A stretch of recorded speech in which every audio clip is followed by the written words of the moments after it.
Another Monday. Welcome to Kgosi FM. My name is Kgosi FM. The 24th of June 2024. That time is just that time happy the politics on a Monday evening. My name is Kgosi FM. Welcome again to the Kgosi FM live show, coming to you live on www.kgosiefm.co.za. Coming to you live on www.holdingsdoso.za/Kgosi FM / and then coming to you live on Radio Garden app. Mabani, I'm so excited, Mabani. I was listened by people in Netherlands. We are overseas. I'm so happy and I'm so glad that it's again. Netherlands, we have been listening there. Mr. Machoy, how's it? No, hey, Tara, Mabani, on my music show, my analytics. People want about joining go streaming. There was one in the US, few in the US. There was other ones go Netherlands for the whole shows ever since morning until like in the afternoon. Kgosi FM ya gola fanak. No, I tumela ndati, I tumela lelona. Why what? Modimale natafate ale khudise. No, we need to start yours very soon as well. Yes, no, that will make the necessary arrangement. Why what? Yeah.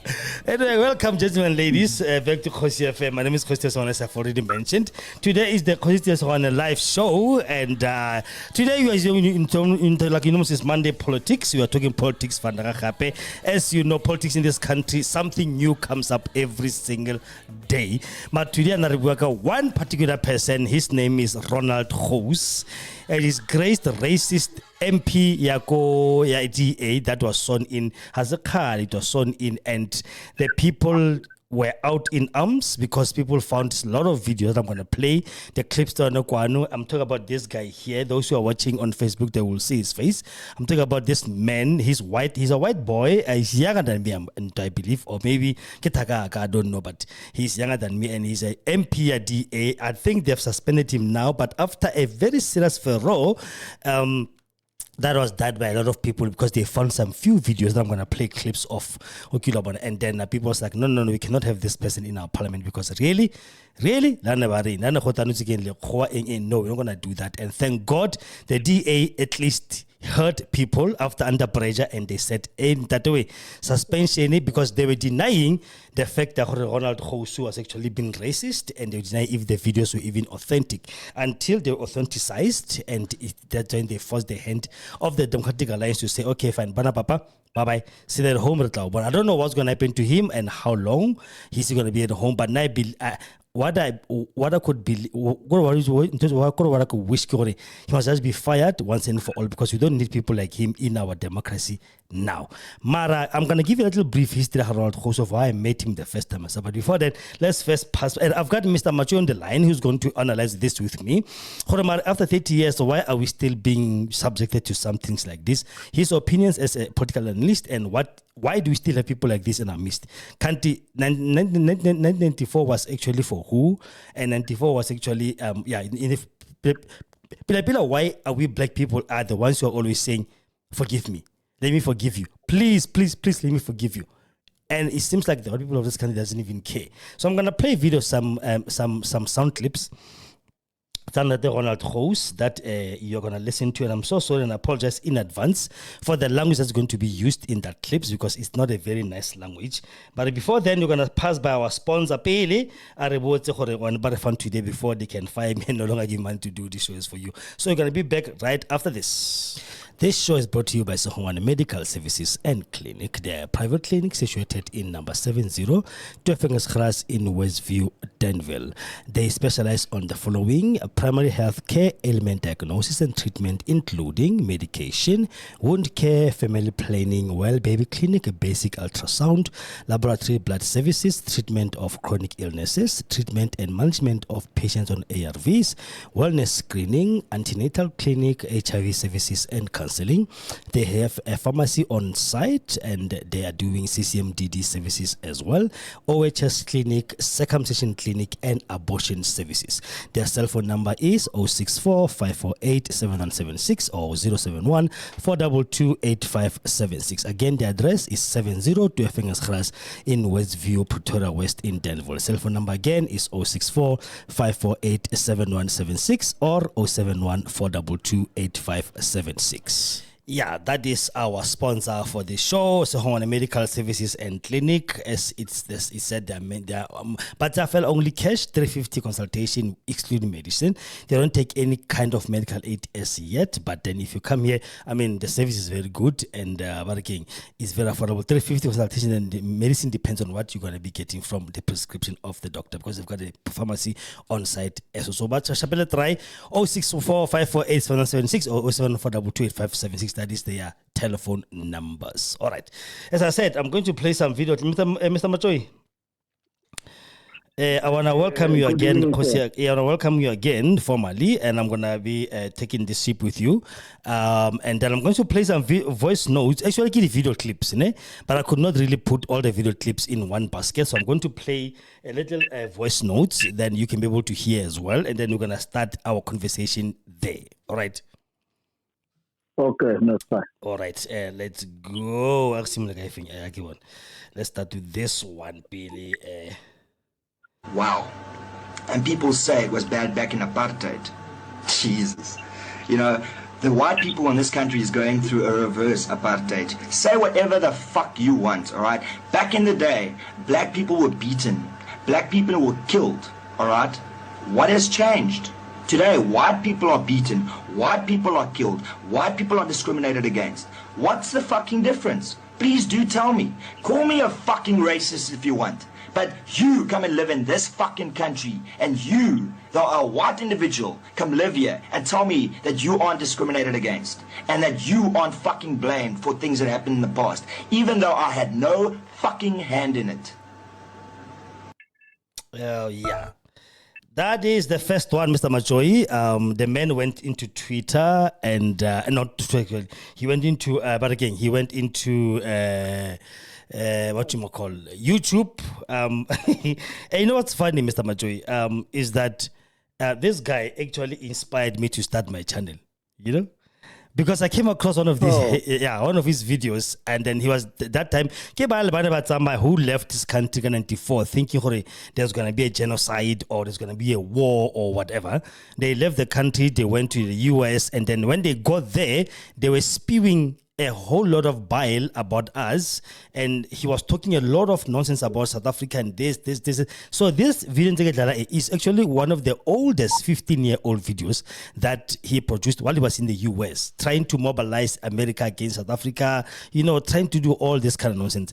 And then I don't know, he came back in South Africa when, because when he came, he went to a DA and then he became a councillor somewhere in Georgia or something like that. And then that's when he started being in politics. So he's been undercover for a little while, and then all of a sudden, boom, he was shown in last week, and was shown in all the other members. And then somebody got this video, and then the rest of them followed. I'm going to play the rest of them one by one. And then when I just listen, then we're gonna do each of them, and then you're gonna be able to come in, and then you give me your own analysis. Okay, no. All right, another one is she. I mean, I don't know what to say other than the taxpayers are forking out 79.5 million rand a year to stroke these people's egos. They're not self-sufficient. They're not making their own money. No, they are leeches on taxpayers. I mean, how can you fork out 79.5 million rand for a family because they were born into royalty? And this money is not just to make sure that they live above the breadline. No, it's to service their 6 palaces, to service and maintain all of their vehicles, to pay for their servants, to be at their beck and call. Why? Why are we paying this money? Why are taxpayers forking out their hard-earned money to keep people from earning an honest living? What a sick society we live in. That one, he was talking about the kings of Africa, especially the Zulu king and any other royalty in South Africa. Why are we feeding them? And why should we still have people, blah, blah, blah. You know what I'm saying? And so let me come. We've got how many? We've got 4 left. And then we're going to be just once, and then we just do it once and for all, all right? And then the other one, when he was questioned, when he actually defended himself, I don't know, things that people cannot go social media and pick up old posts and post them, blah, blah. And then somebody showed him his own video where he said people must be held accountable for their own social media posts. Here it goes. You still would find in closed groups, but not so much anymore. It's out in the public. It's there for everybody to see. Now, my question to you is, do you think that we should take action against people like this? Do you think these people should be held responsible for the things that they say on social media? And then the second question is, what do you think needs to be done if you say that something needs to be done? Now, my opinion on this matter is, because I have an HR background, the logical thing for me to do would take a screenshot of what they said and send it to the HR department of their employer. So what I'm basically doing is I'm taking what they said and I am posting it or emailing it rather to the employer and let the HR department deal with it. I believe that is a firm stance to have. I believe it's a sound stance to have, because at the end of the day, you are always representing an employer. And if it's in the employer's code of conduct that you're not allowed to do these things, then obviously you've got a bunch of trouble on your hands. Do you think that's taking it a step too far? Do you think reporting what they say on social media to the employer is taking it to the next level?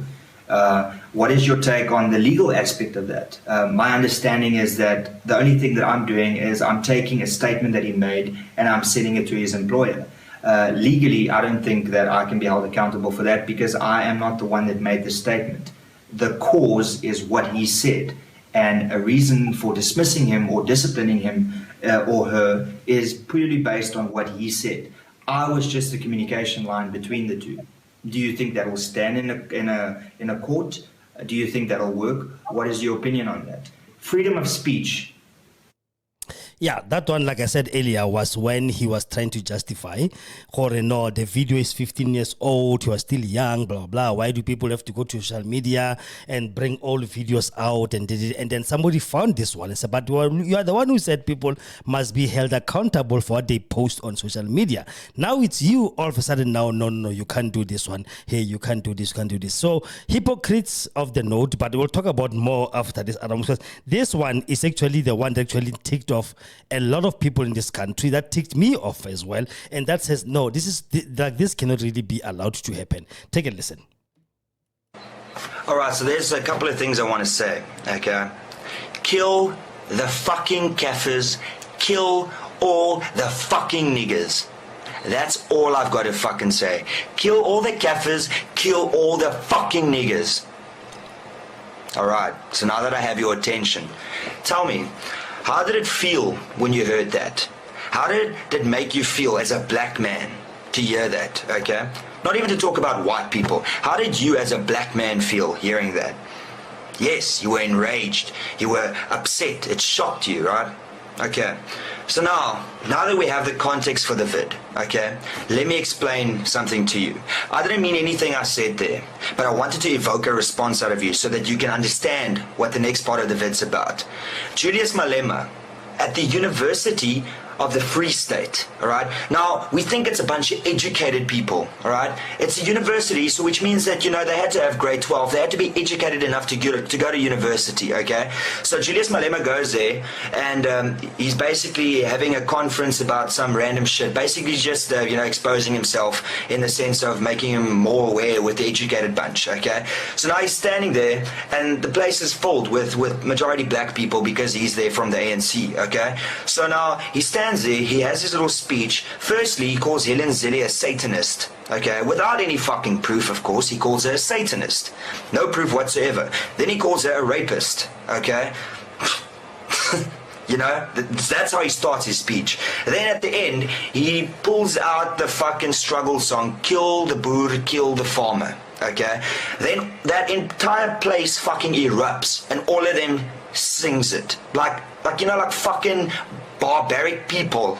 They start singing it. Okay. Now, what springs to my mind is this is educated people in South Africa, all right? This is a bunch of young people that in no way were directly affected by apartheid. In no fucking way directly affected by apartheid, okay? Not even Julius Malema. And here they are singing about killing the boer, killing the farmer, okay? And they're calling all of them rapists. Now, for those of you that don't know out there, okay, when in South Africa a person says kafir, or when in America a person says nigger, what do you think they refer to? They try to use a derogatory term for black people, okay? In South Africa, when a black man says kill the boer, kill the farmer, he's not talking about farmers, he's talking about white people, okay? Now, this has erupted in South Africa, okay, with this thing that he did now. That, then the excuse is it's the struggle song, Well, yeah, the struggle ended almost fucking 20 years ago. Why the fuck are you still singing about the struggle? That is what I want to know. Recently the police chief of South Africa said that, they're going to look seriously at fighting the farm murders in this country, focusing on how to stop it. Even though, apparently he says that, farm murders isn't actually that what was the word he used? It wasn't that severe as what it really is. Well, I'm sorry, if one person gets killed on a farm, that is severe in anybody's book. If anybody gets killed in this country, that's severe, and you need to look at it. But anyway, so the chief of the police in South Africa, is making it a mission now to curb farm murders. And here you have the ANC Youth League president singing about killing the farmer, killing the boer.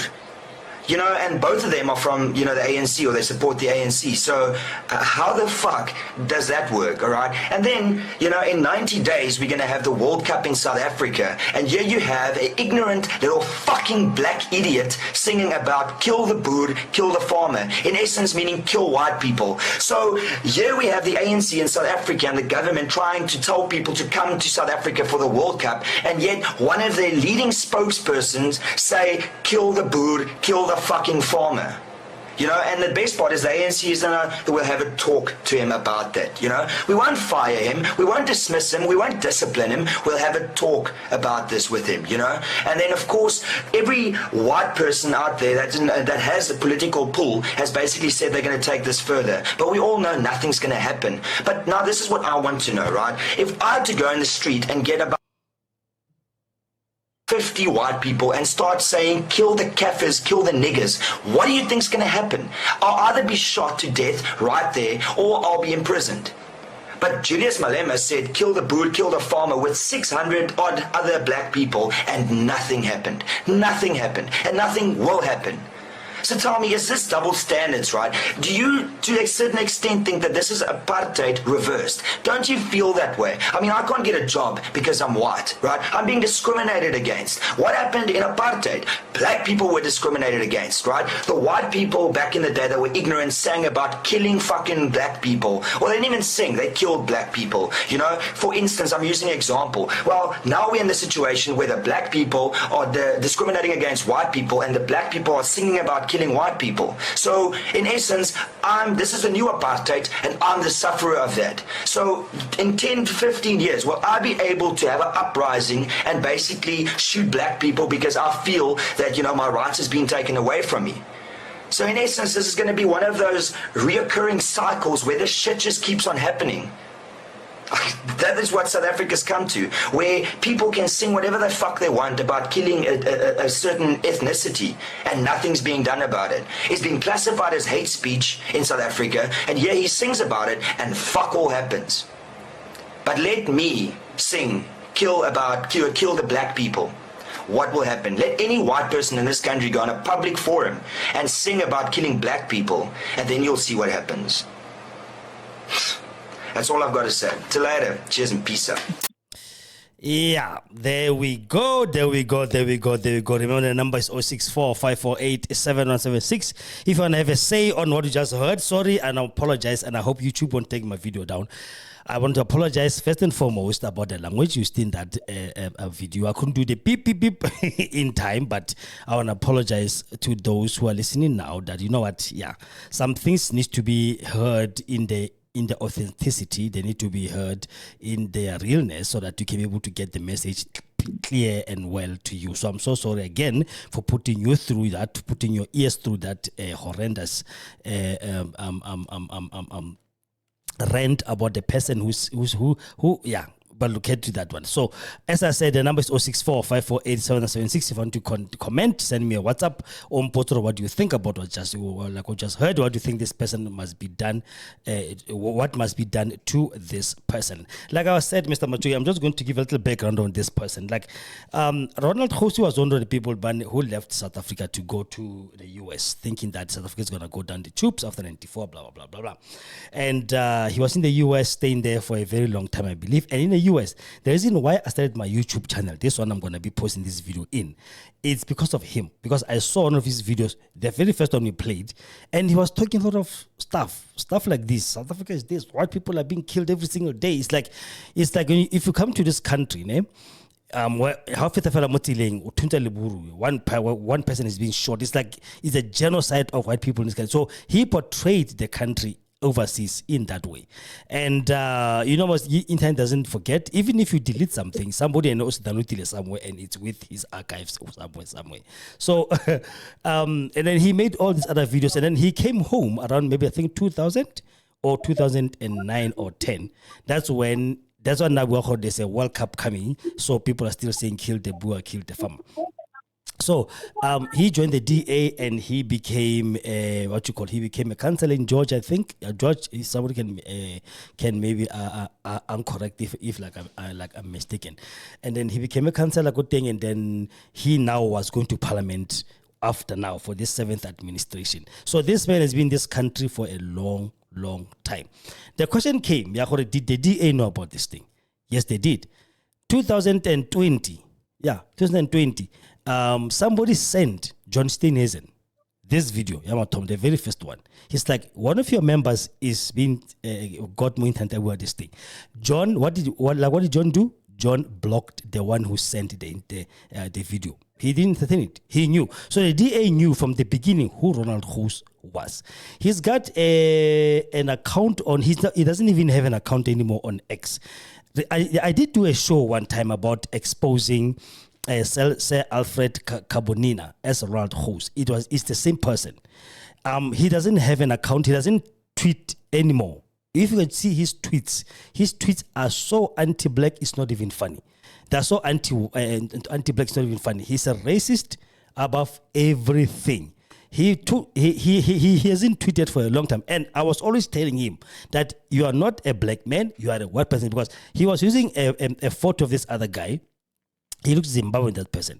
He was a black man, and he would tweet about how terrible black people are. You know, I can maybe get some of his old tweets, and I can be able to read them to you, and then you can actually have an idea on what I'm talking about. Even in Facebook, he was doing the same. I'm just going to check in my phone here to see if I can maybe get one of his tweets, one of his old tweets, and then just read one of them, because I was actually on him every single day. What's again, this person is actually terrible to do. So I don't know if he's still here, because since they exposed the videos, he's no longer tweeting. That account is dead. That account is dead. Say Carbonina. Okay. I don't know if he's still here. Yeah. He's still here on X. And if I can just show you some of his tweets that he was tweeting this person, because I actually even had to block him, because I thought again, whatever things he was saying, no, it was too much. And where is this one?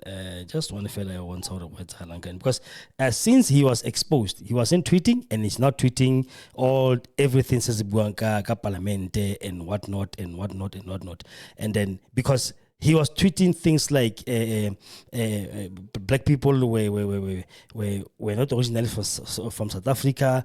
Black people were this, all the terrible things that you can imagine, Mr. Majoy, Teddy Buang Kasilo. So if you look at his tweets now, they are so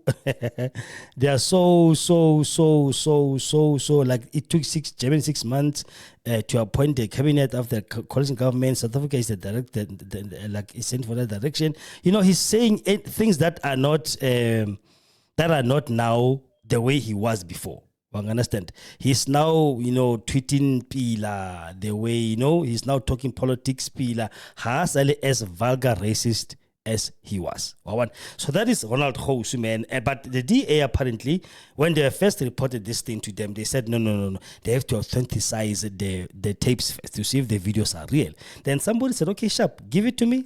He did. They did authenticate the video. They said these videos are authentic. They asked him, and he made this long tweet. He deleted it quickly because he was saying people must take a Panado for their chest pains, something like that. You must take a Panado for your chest pains because you are all crying like small children over a 16-year-old video. I'm like, it doesn't really make any difference if it's 20 years ago.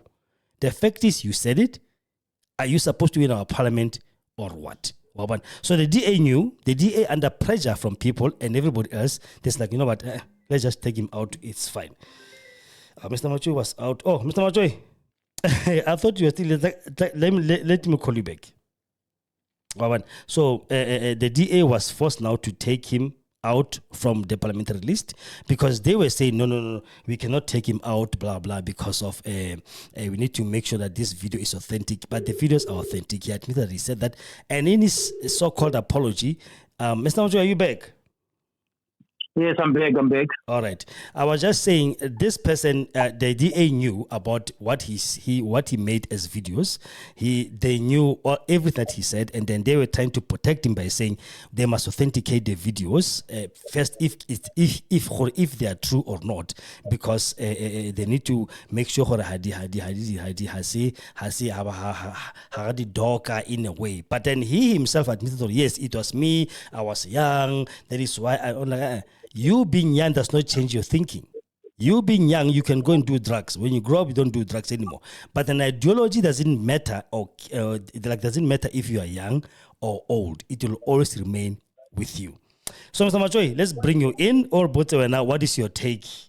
You've heard all the videos, you've heard all the audio. What is your take on this one? No, thanks. Thanks to the Kgosi FM, and let me officially welcome all the listeners. Yeah.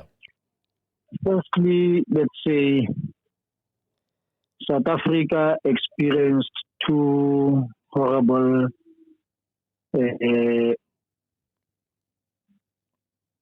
conditions, if I may say, or policies. One of those, it was colonialism.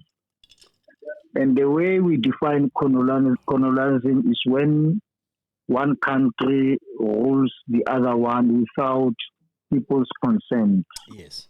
Discriminating them, ruling them without their will, taking advantage of their resources. And South Africa suffered that. Yeah.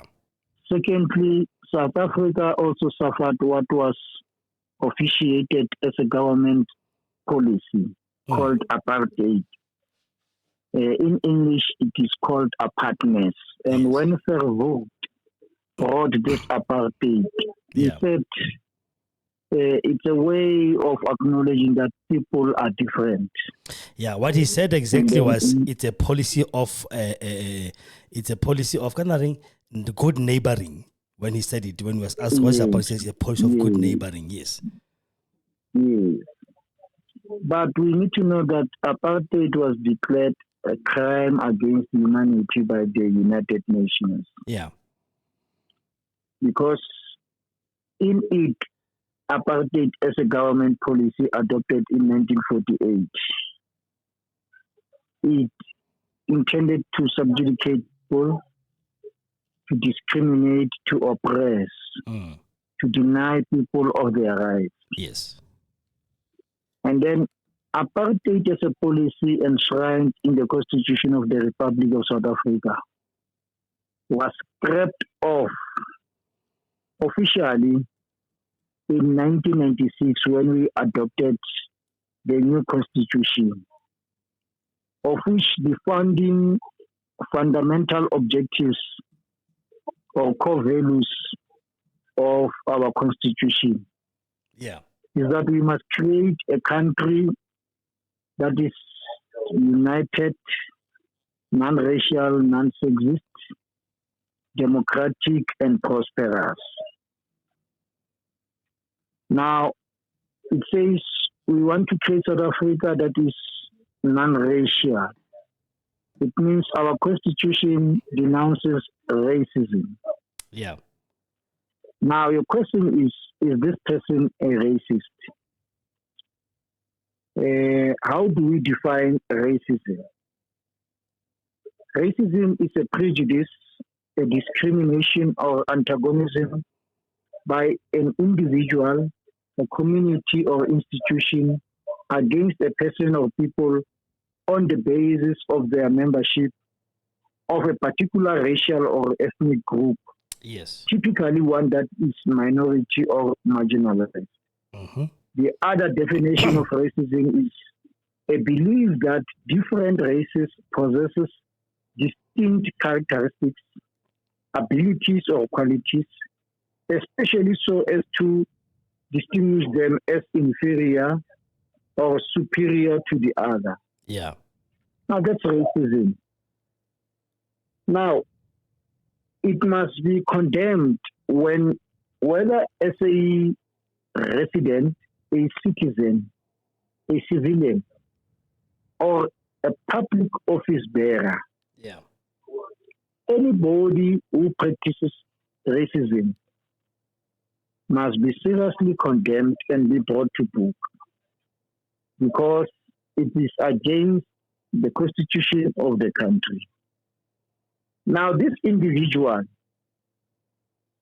I'm surprised because you said he was a councillor. Councillors as public office bearers. Yeah. And lately you said he sweat or took a solemn affirmation. And I'm going to read an oath of office in South Africa when a public rep takes an office. Yeah. It says, I, AB, swear or solemnly affirm that I will be faithful to the Republic of South Africa and will obey, respect and uphold the Constitution and all other law of the Republic. And I undertake to hold my office as a minister or deputy minister with honor and dignity, to be a true and faithful councillor, not to divulge classified information, blah, blah, blah. Mm. Now, I will imagine when this fellow started to go on rampant behavior Yes. on social media, or even if people could not access it, whether say it privately to individuals without any evidence, that was wrong. Yeah. Now, to see that this individual is sick,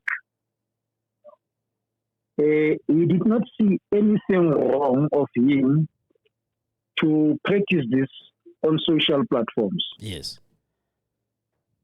Maybe we must applaud, maybe, DA that later on, either under intensive pressure, they were left with no obligation but to suspend him with the intention of expelling him. I don't think we should be applauding them, Mr. Majoel. I'll let you give a minute to finish. Yeah, I'll get there. Yeah.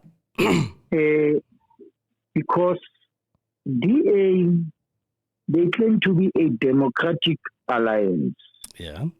which is a political party that is contesting political power in a political space, and it is voted by all South Africans, black, colored, Indians, and whites. Yeah.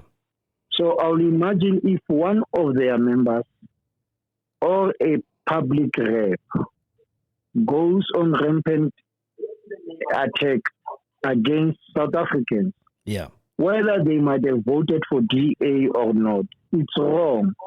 Because when he took an oath of office as a councillor or as an MPL, or MP rather, he took an oath of office whereby he said he will be faithful to the Republic of South Africa and will obey, respect, and uphold the Constitution.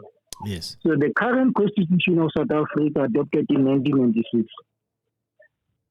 condemns racism. Yeah. So, hence I'm saying, whether they bowed to pressure that was exerted on them as Democratic Alliance, they had no choice Yeah.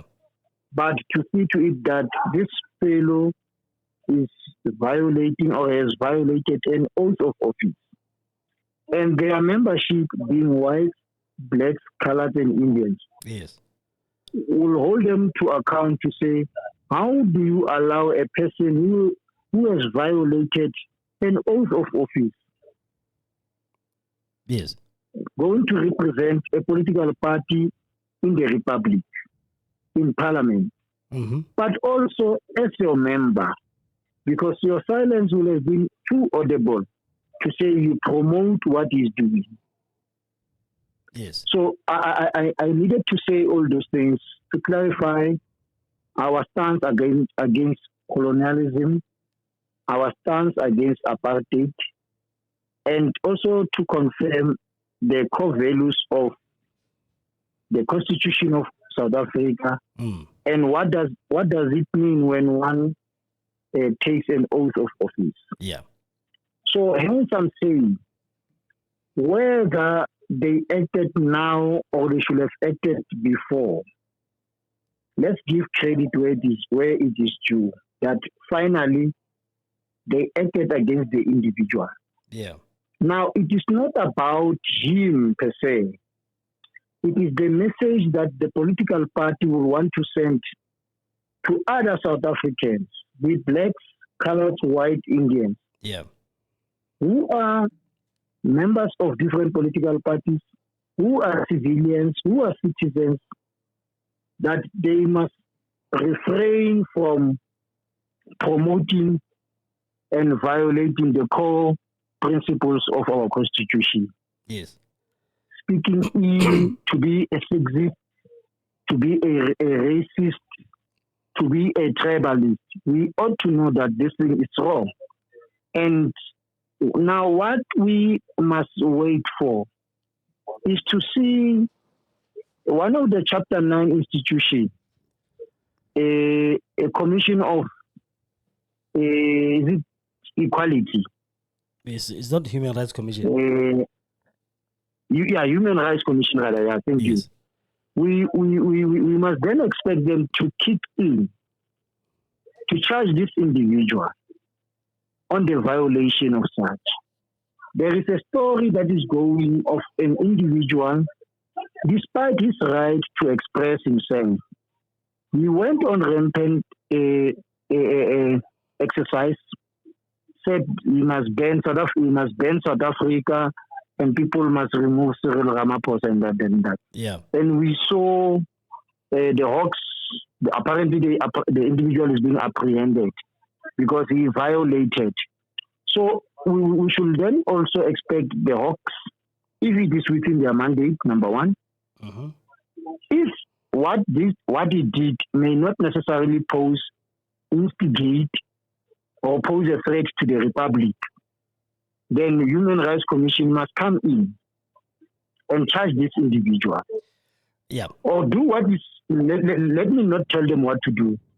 Look at the nature of the matter and do what is appropriate. Okay. Not only to him, like I said, something that it must be a lesson to all of us. Yeah. you always engage through invite.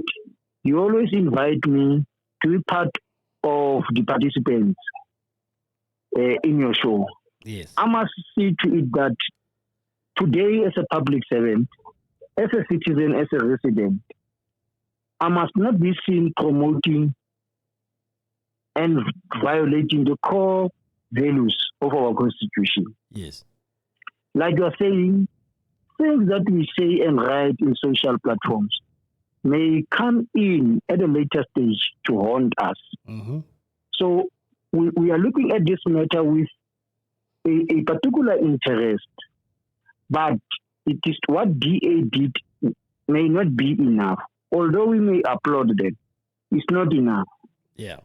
We want to see Human Rights Commission and other institutions that will deem it fit that an action be taken against the individual. All right. Not on the basis that it's a white person. If such things are being done and said by Machui, something, the law must kick in. Yes. And I must face the full might of the law. Yeah. So that's what I wanted to say about this individual in terms of what he did. We need to know that we violated an oath of his office. We violate the core values of the Constitution. Yeah. Another clip that you spoke about. The other time, before I come in there, the other time I said, yes, we have stripped off apartheid policies in 1996. Yes. But what we are left with is a situation where apartheid ended up being a personality, a character or code of some individuals, Yes. where they no longer have the backing of the Constitution, but it is their character of feeling to be superior, having more abilities, being more intelligent than other races. Yeah. Now, when you listen to the utterances of this individual, these are the utterances of an individual who is extremely bitter and he needs help. Yeah. Whether that help will be done by firstly taking him to jail and then he be exposed into programs by the Human Rights Commission and correctional services so that he must be rehabilitated. That's something that must happen. Yeah. Now, part of what apartheid did in terms of planting a seed of hatred, not knowing that at the time when it is stripped off, some people will still behave like they are superior. Yes. You then go and blame apartheid because those who came into apartheid and colonialism have planted a seed that is not going to be easy to be eradicated from the DNA of other people.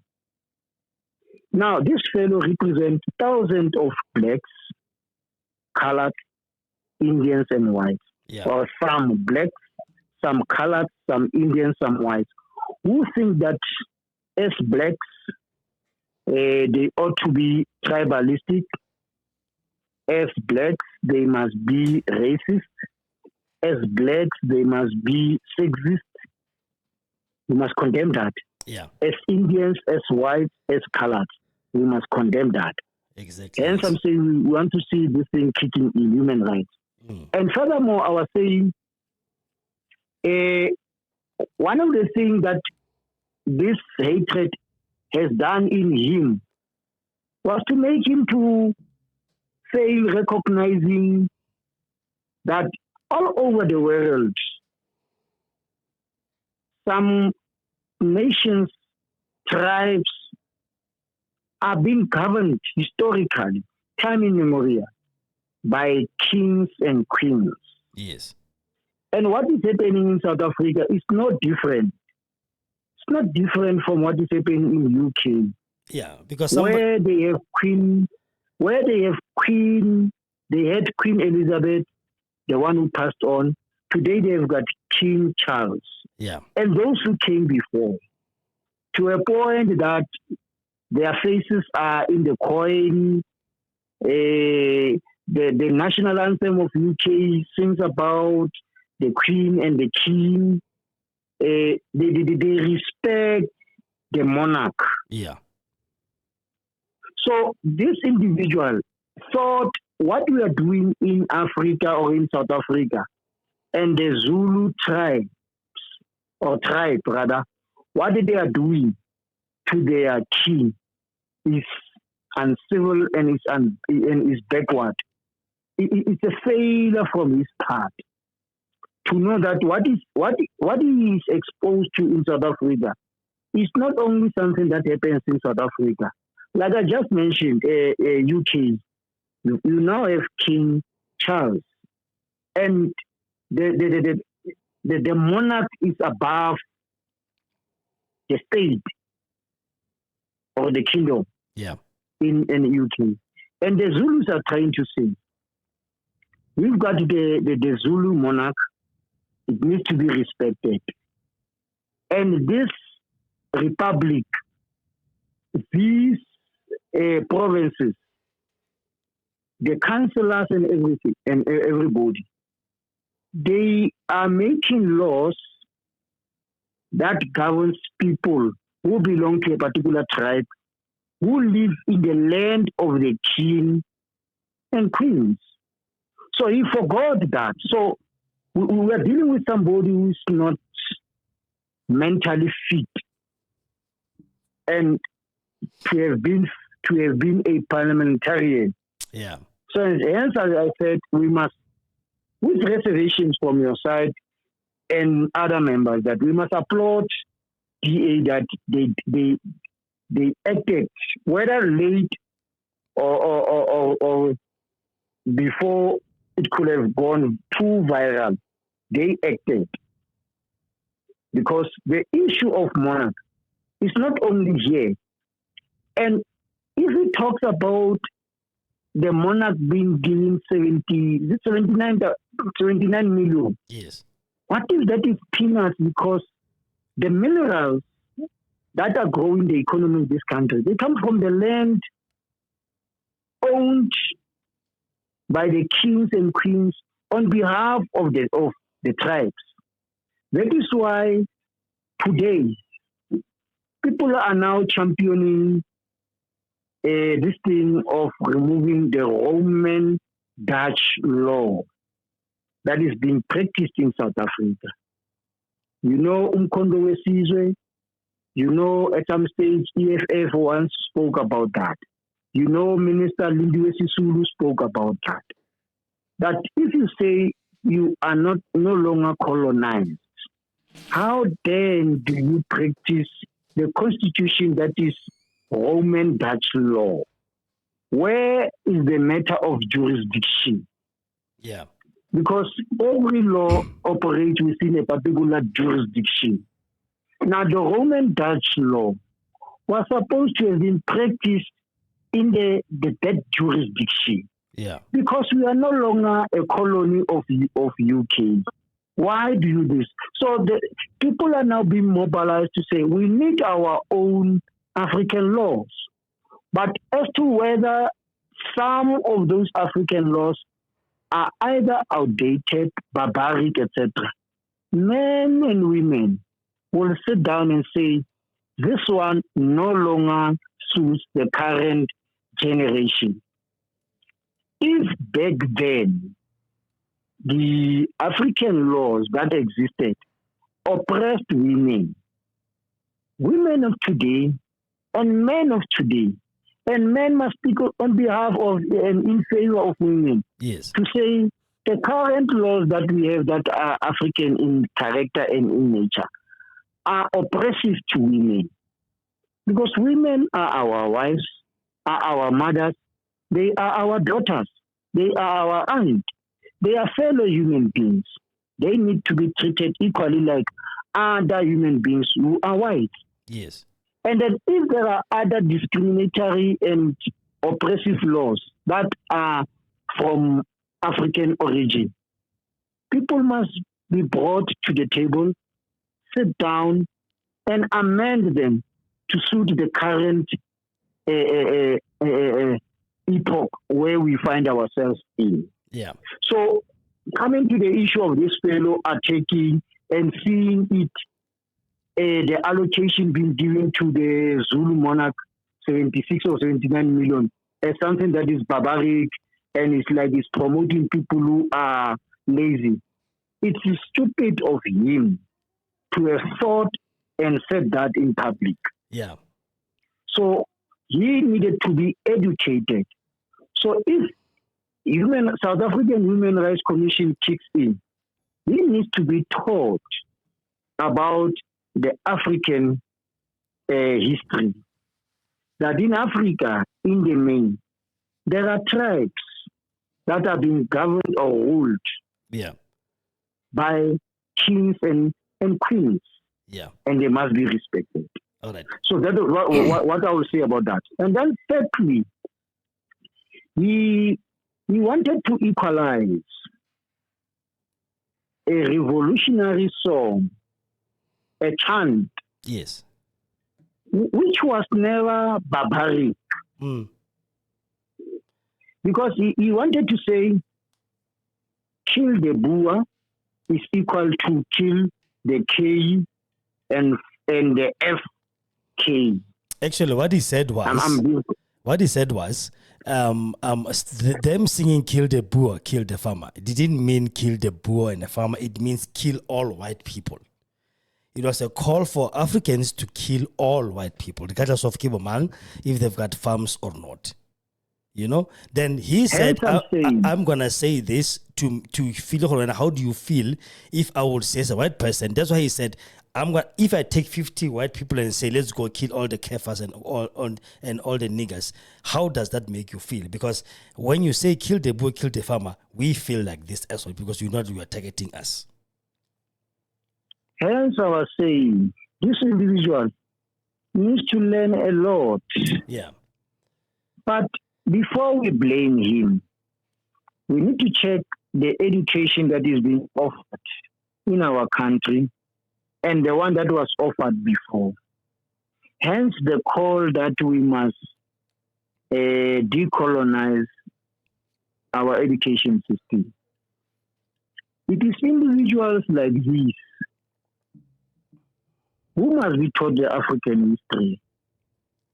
Do you think they don't know it? He needs to be, and he needs to be told that a Boer, even if it may mean a white person, back then it was as a chant. It was not meant to a white person. It represented a system. And you think that he doesn't know that? Now, whether he knows or he doesn't know, it's immaterial, but his hatred towards blacks will then hinder and make it difficult for him to understand and to know that. All right. Because you are dealing with somebody who has a deep-seated hatred, because he was made to think that he is superior. All right. Because Thabo Mbeki once explained this thing when people had a serious problem with Peter Mokaba singing "Kill the Boer, kill the farmer." He said, "This is a chant, Igwisho." He said, there are many African songs, not struggle songs, chants or Igwisho. When we say, he made an example about this one of the song was once sung by Miriam Makeba. Yeah. Now, it doesn't mean Zulus are bad. The individual was referring to a particular family. Now, if he thinks that Boer represents a white person, he's wrong. Yeah. Because it has been explained time in memory and time and again that Boer represented a system. Because in the early 50s, the African National Congress that was singing this song started to open its membership to white people. The Kalmi House, the Joslovos were there, and there were many white people who were part of the struggle.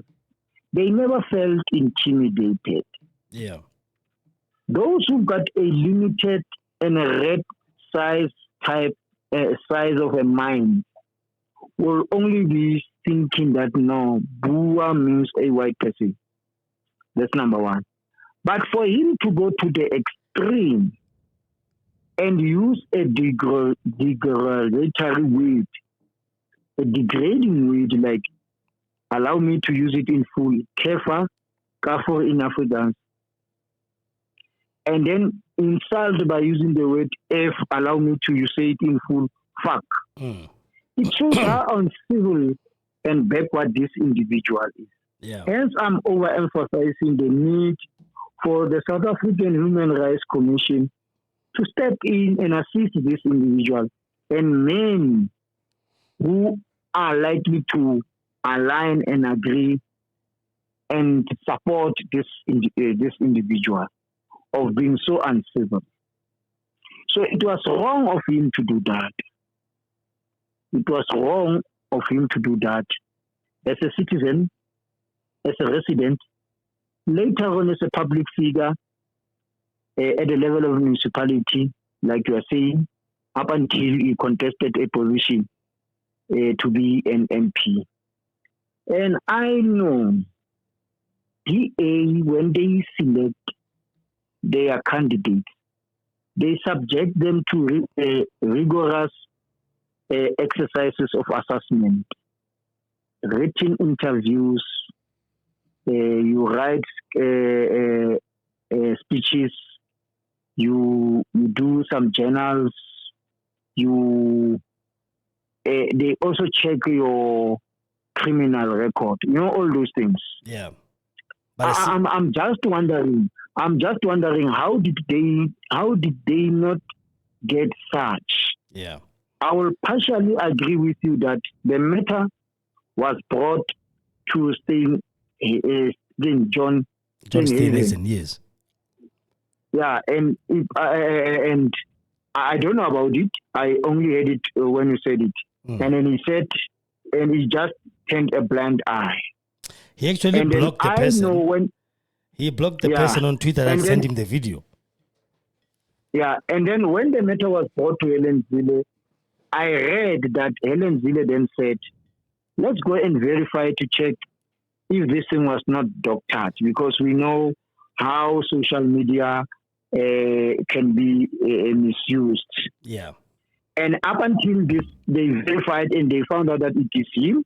And also this house confirming that, no, it's me, but I was still young. And then blah, blah, blah, blah, blah. Yeah. That justification, I think it made the case of DA very strong to say, then we cannot afford to have this individual in our midst when we obtain 20% of 3 million votes from Africans who come from different backgrounds. Yeah. In terms of class and races. Yeah.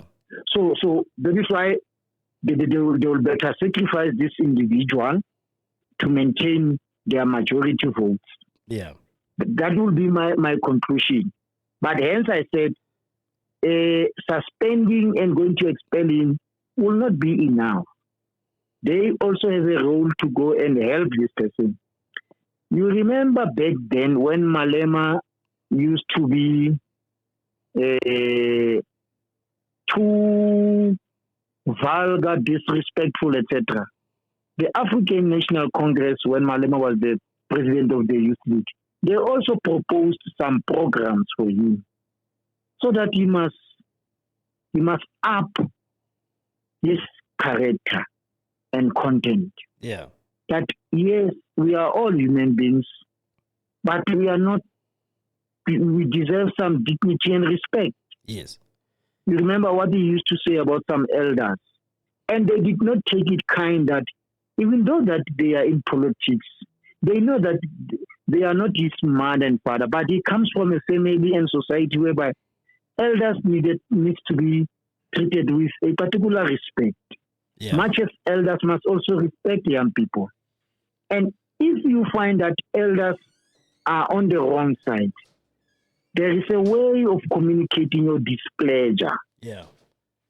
You see, I was saying to somebody, I did not find it kind when Malema sometimes saying people are dishonest and say, Yeah. Yeah. We don't expect such words from a public figure. Yes. Even my child at home, if my son and my 3 daughters can say that, whilst I will agree with him that you have been hurt and attacked by a person, but you don't have to use those words. Yeah. It is backward and uncivil. So, majority of your listeners in Kgosi Segongane FM or podcast will say, whilst we agree and want to support Malema, but his outburst and use of some words, even on corrections, disadvantages him. It makes it difficult for us to associate ourselves with him, because coming from different families, going out to societies and different institutions, we are ambassadors. We ought to represent our families, our relatives. We need to represent them well. And the first thing, it's what you say and how you say it. That is why there is a say that goes by saying, you are addressed the way you dress. Yes. So even from the attire, that's how people are going to address you. Yeah. Now it goes to the issue of how you talk with people. Yes. How I talk with my peers, I need to engage my peers in a dignified way. The elders, women and children, there must be a way in which I deliver or deposit my views. Whether agreeing or disagreeing, I need to be civil. So the fellow was wrong to have shown an element of emotional delinquency. Because when we develop a person in totality, yes, we must ensure that emotional intelligence, 100%. Yeah. Spiritual, 100. Yeah. Physical, 100. Yeah. IQ-wise, 100.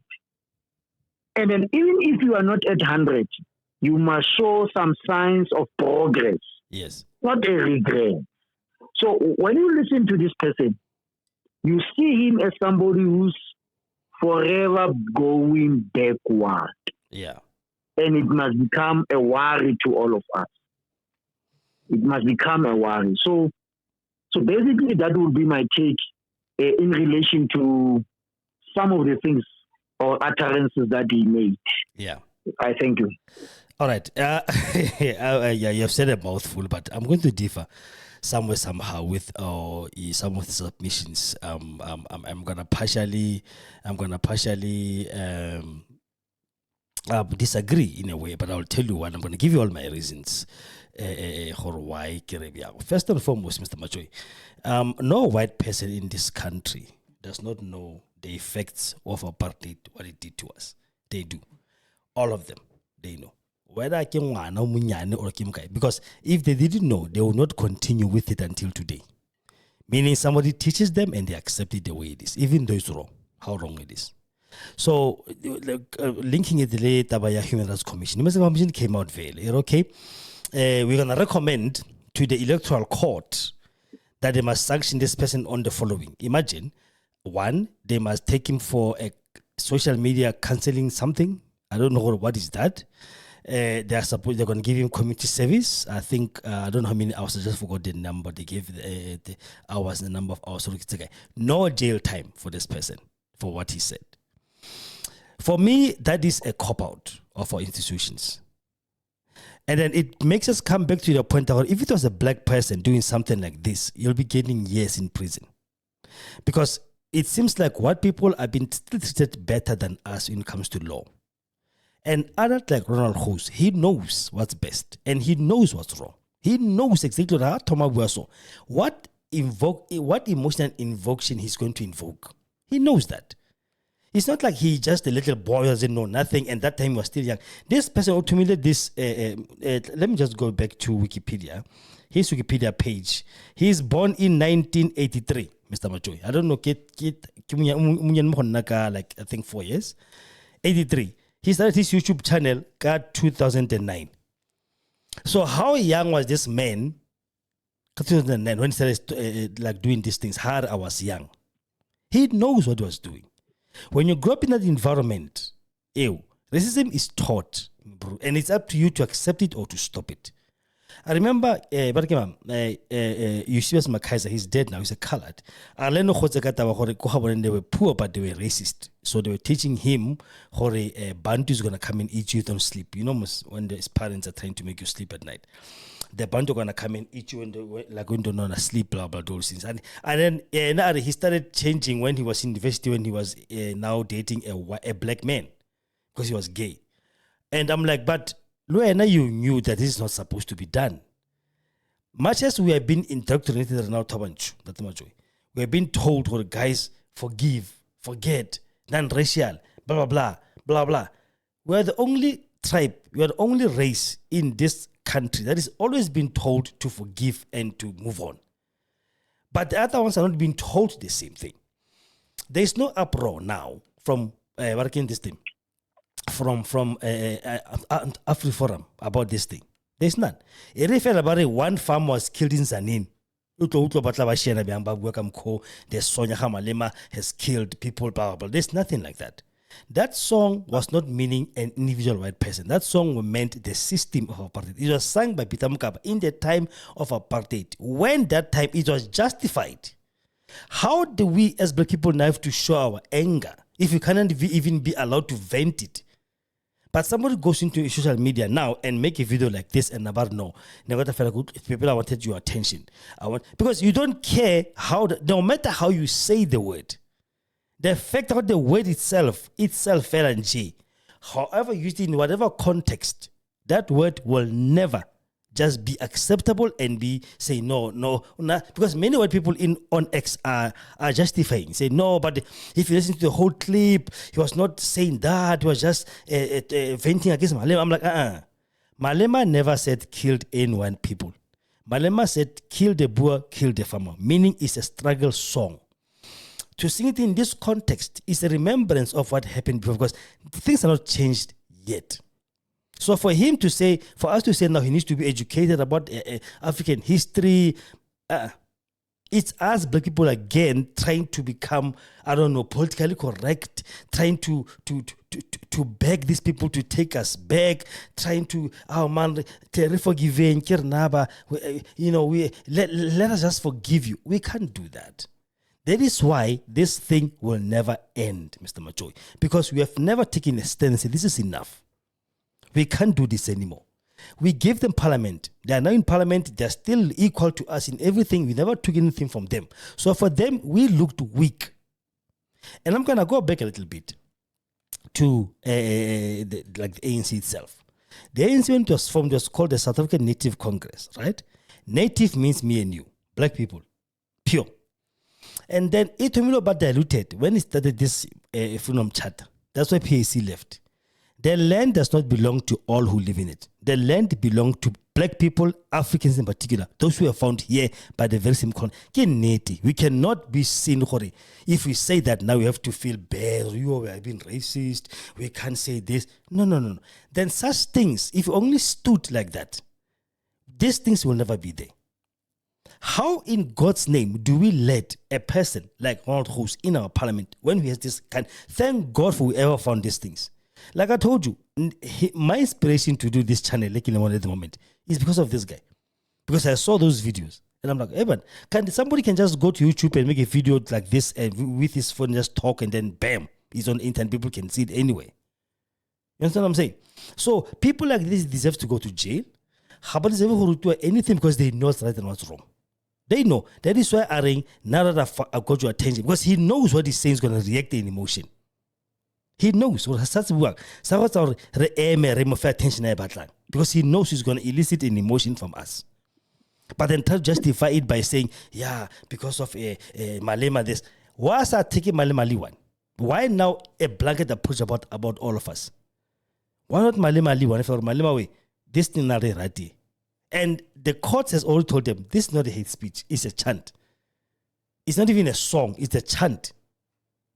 You know, it's a chant. It doesn't even mean any white person.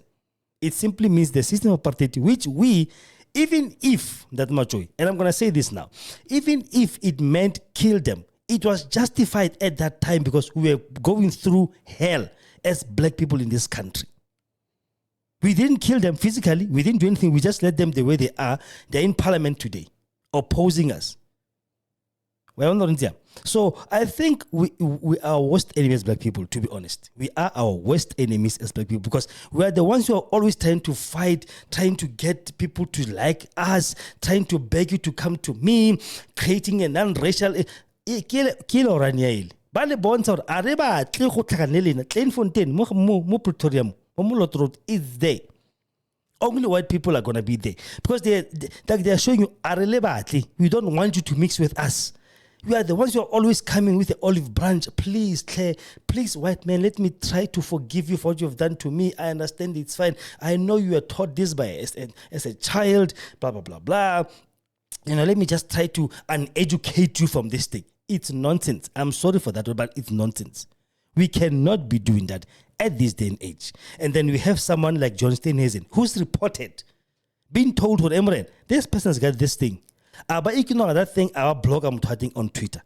That means he doesn't give a damn. But he's got a bunch of black people around him dancing like nonsense. Most of them we have to rescue this country.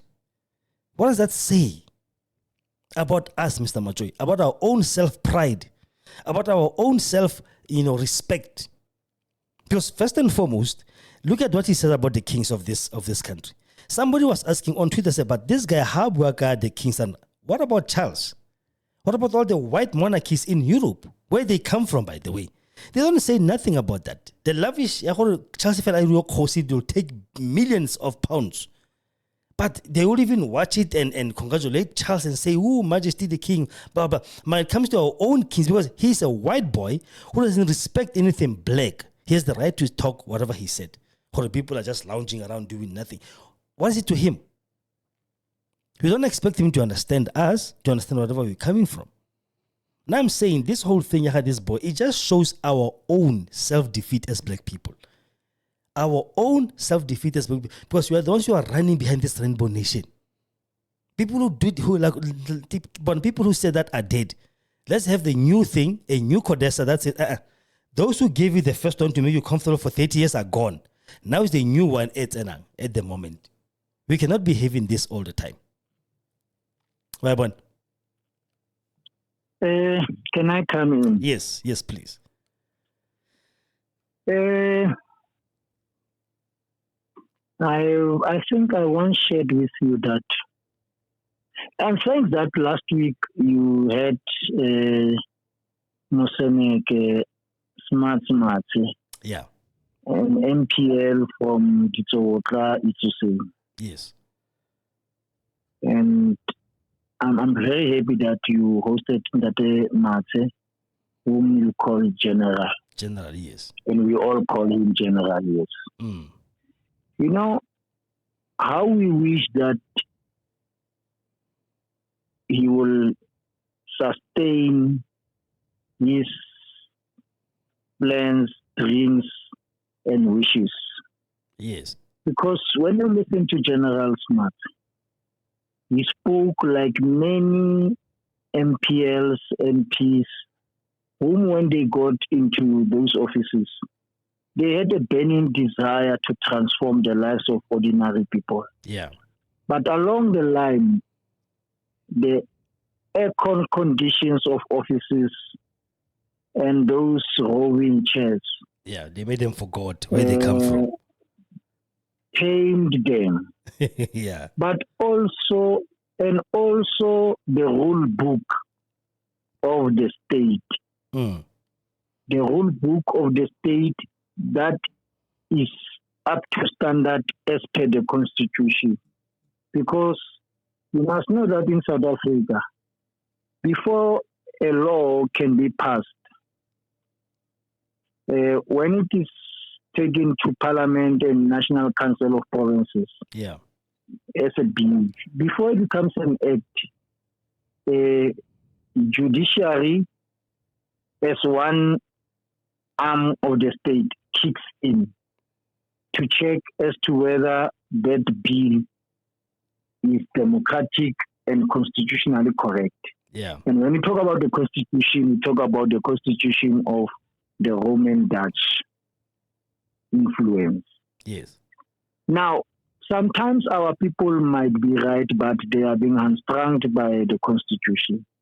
And if we don't pay attention to this constitution, to amend it, to suit the conditions and the people who are living in South Africa, will forever be in perpetual conflict. Yeah. And our wishes and desires will be delayed. So do you believe that we need to change it? Do you believe that it needs to be amended? I will get there. Okay. So Smart spoke well, and I said, and I'm saying how I wish he will not be changed by the conditions. And how I wish that those we have in Parliament never changed their desire to better the lives of our people. Yeah. Number two, the reason why I'm saying this is because South Africa, and let me talk about the longest and greatest liberation movement in Africa, ANC. Yeah. When they agree that they are engaged in a revolution, they call it the National Democratic Revolution. Yes.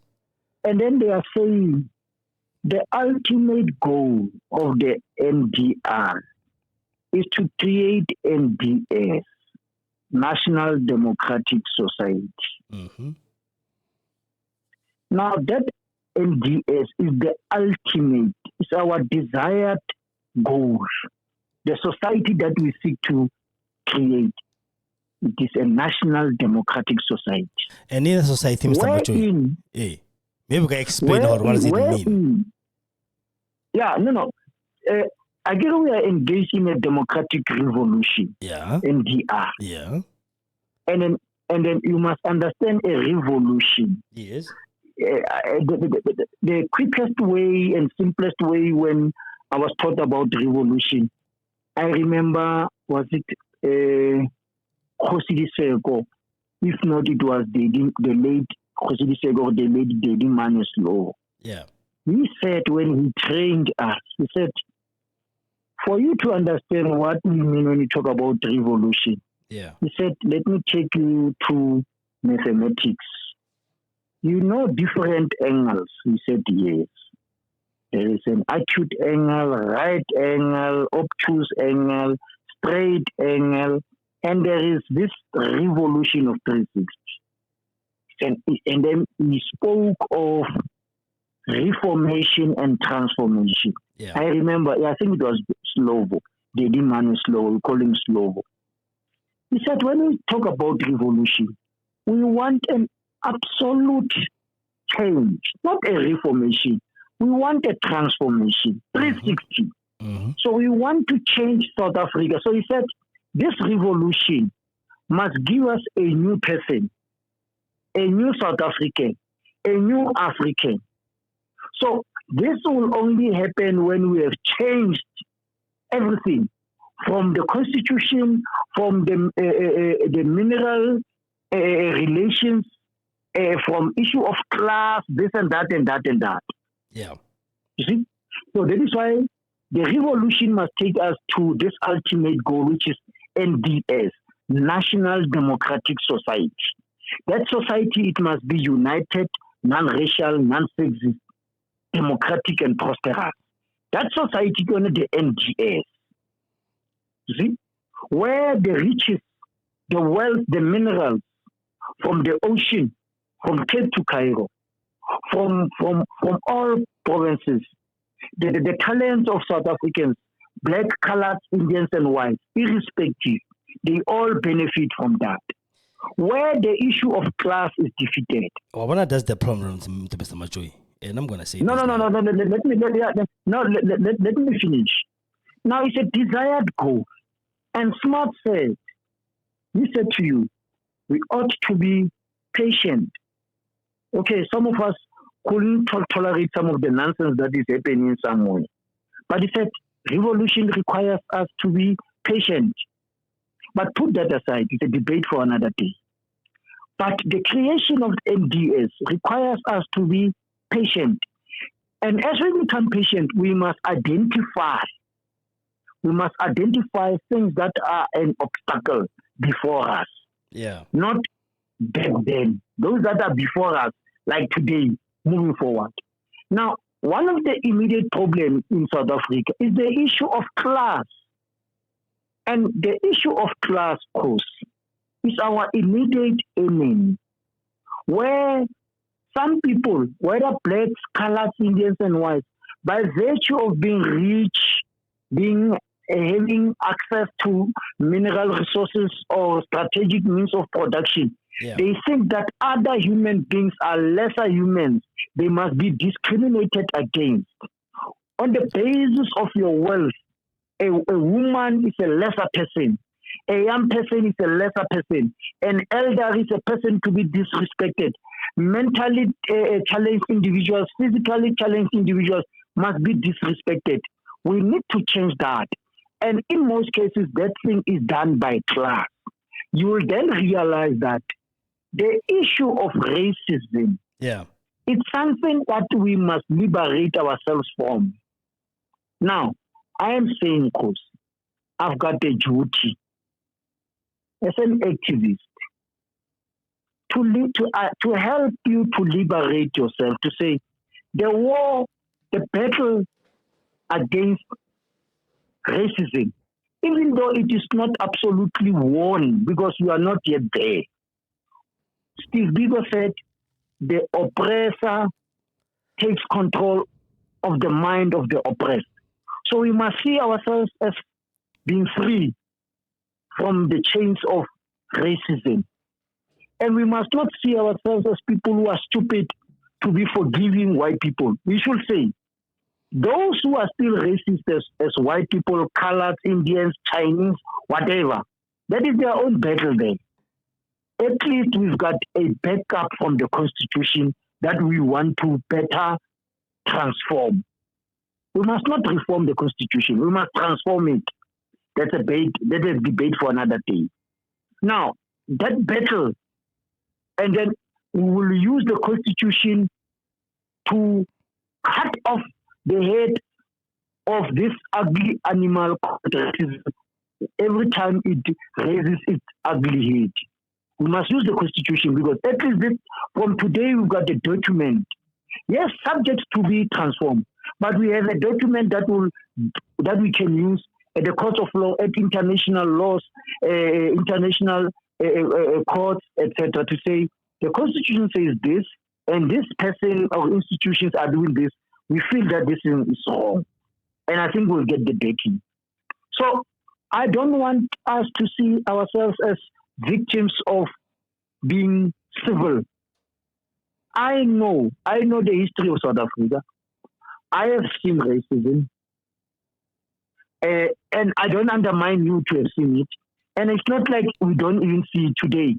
But I'm saying we are at 51%, better than yesterday. And we've got the backing of the Constitution. When we say, I remember in, 1995, when the Smarts, the then leadership of the youth league that you spoke about went to tertiary institution. Myself, Lefty Miri, Dola, and others, when we were occupying the leadership of the ANC youth league. I remember in one of the meetings that was held at Ramatlakane, we had a problem of singing And we saw the quantitative compromise of kgosietsile Africa incorporating this term. Yeah. And how do you feel about that, by the way? Yes, I'll get it and note it. I'm going to respond to it. All right. I remember, was it Chabos Janamani, if not Sufulao? He addressed us at Ramatlakana. Yeah. He said, when the ANC was formed as the South African Native National Congress, and he explained why native. He said, we all know that Africa is for blacks. Yeah. The Africans. Yeah. And some of us, we come from Central Africa, and then we migrated southward. According to who, and Mr. Macho? According to who? No, listen. That is the problem right there. Listen. We take their history and we make it our own. According to who did we migrate from north to south? No, yeah. Now I'll tell you. Yeah. Let me tell this quote and I'm going to address it immediately. All right. But he said, the fact that there were the San and the Hottentots and the San and the Khoi, those are Africans like us. Those are our descendants. So if anybody says, no, you blacks, you are from Central Africa, the natural inhabitants of where the Hottentots, the Khoi and the San, therefore you don't belong here, you are settlers like us. He said, that's where it is wrong. Yes, exactly.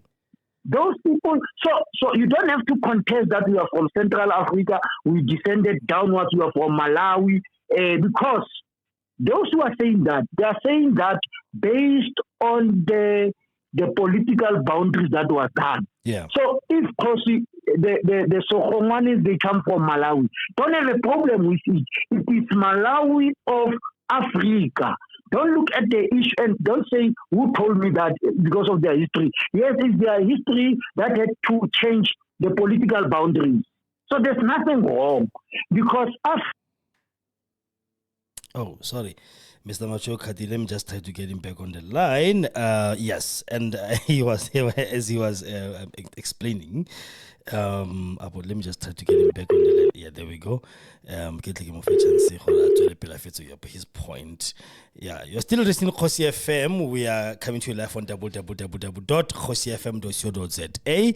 And the show here today, the Kgosi is on the live show. So, we come to you every Monday, Tuesday, Thursday, and Friday to give you our insight in politics. And today we are politics, religion, sex, everything else, as you know, the podcast stands like that. And today we are discussing Ronald Gowus, the suspended MP of Democratic Alliance that was spewing hatred and hate speech a few days ago, but with the videos that were shot 15 years ago.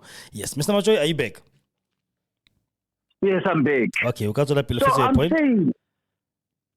I'm saying Africans, time immemorial, were hunters and they were the nomadics. Yeah. They will move from one graze to another in search of greener pastures. Mm-hmm. So whether we are from central Uganda, Namibia, Botswana, whatever, there were not these political boundaries. Yeah. So because we were hunters, we were looking for greener pastures, whether we descended to the south of the town or of Africa, there's nothing wrong. Yeah. And the Hottentots who were here, they were Africans like us. Yes. So don't try to draw a distinction us. Because when some whites wanted to bring that, that's how they get defeated. To say, those are our fathers, forefathers. Those are our foremothers. So whether it's this and that, it matters not. So I want to help you in terms of liberating and equipping you in terms of the history, because we when I was the youth leader in 1995, the deputy chairperson, we raised that. And I think it is Tabos Gentleman, it's not school. We said, don't worry about that. Liberate yourself. ANC as a native national congress wanted to say the land belongs to us. But in 1919, when they changed it from South African Native National Congress, our forefathers, they then said, let's change it from South African South African native national. Because the battle and colonialism back then was not only affecting South Africa. Let's call it African National Congress from Cape to Cairo. Okay. So I want to tell you why it shifted from native, South African native. It was now African. That is why they will say to you, don't be a cheap nationalist who doesn't want to consider the Africans in the continent and those in diaspora. You remember how people wanted to attack Thabo Mbeki when he wanted to assist people in Haiti? Yeah. Because those are Africans in diaspora. So their battles are our battles because they were taken by through slavery into those foreign countries. But leave that. So I became content to say, okay, I need to draw distinction here when it comes to this. Number two, we spoke about the issue of why do you do the issue of quantitative compromise? Because this time, when they were doing at Flag Plus, when they were doing this, and to them, it's about them. He said, Fularo said, listen to the song this time. It talks about your sea. It talks about the blue sky of Africa. So do you want to deny yourself people talking about your own land, your own sea, and the blue sky?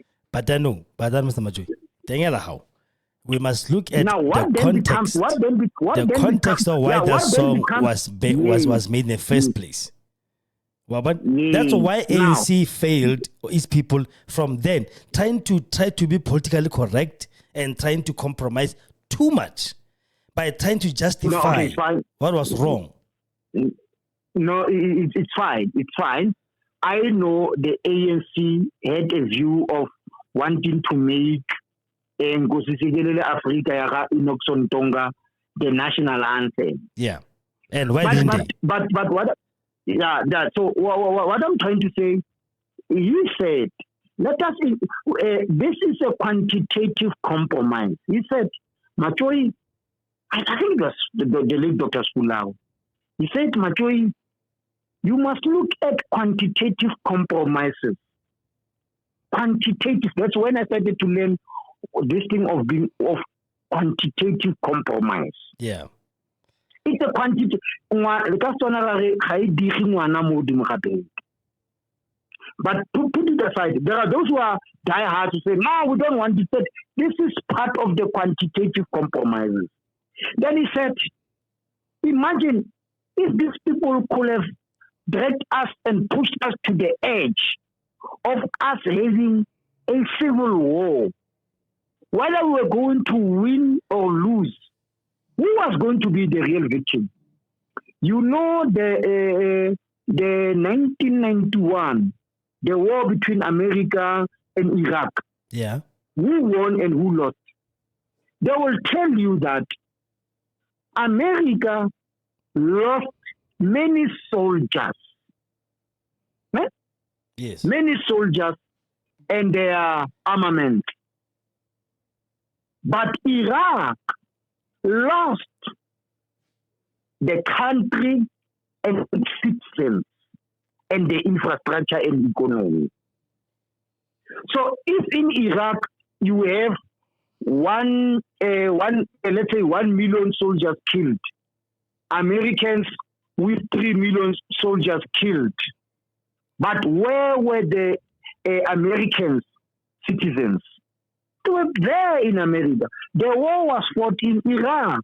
Iraq became a loser because they allowed these people, or the war was waged and fought in their own country. And Spularo said, these people will want to push us to a point whereby we fight in our own country. And then as Africans, we don't have alternative. When we win, we'll still have lost. Even because they were using modern machines and we lose, we'll still have lost. When I became a principal,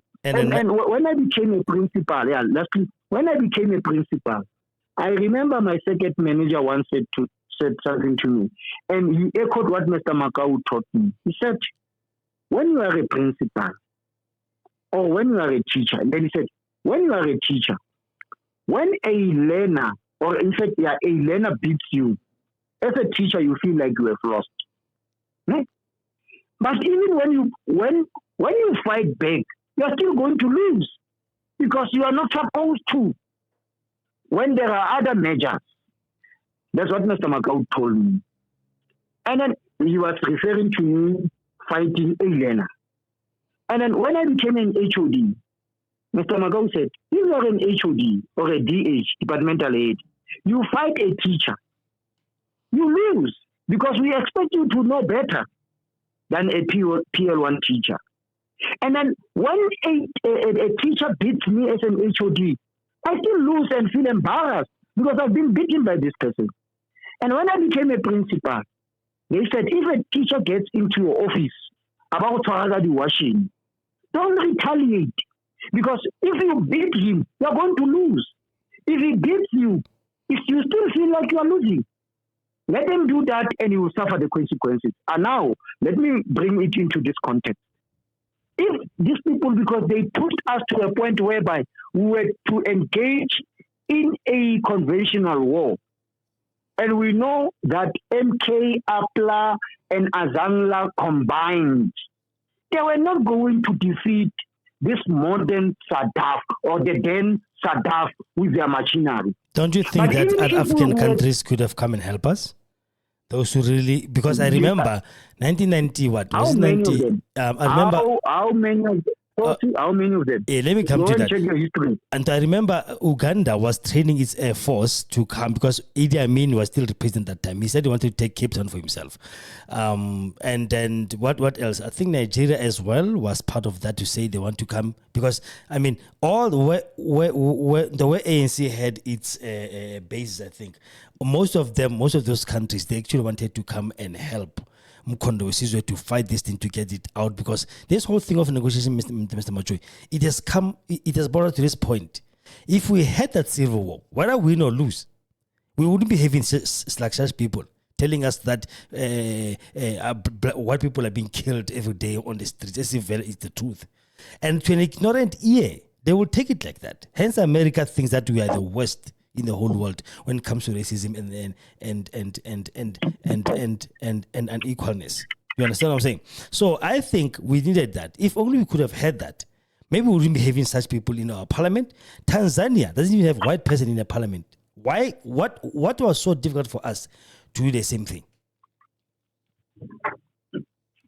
No, I agree with partially, if not partly with you, Kgosi. Yeah.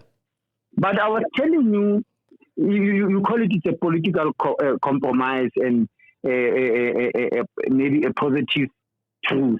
Yes. Or a moderated truth. Yeah. I'll listen to you.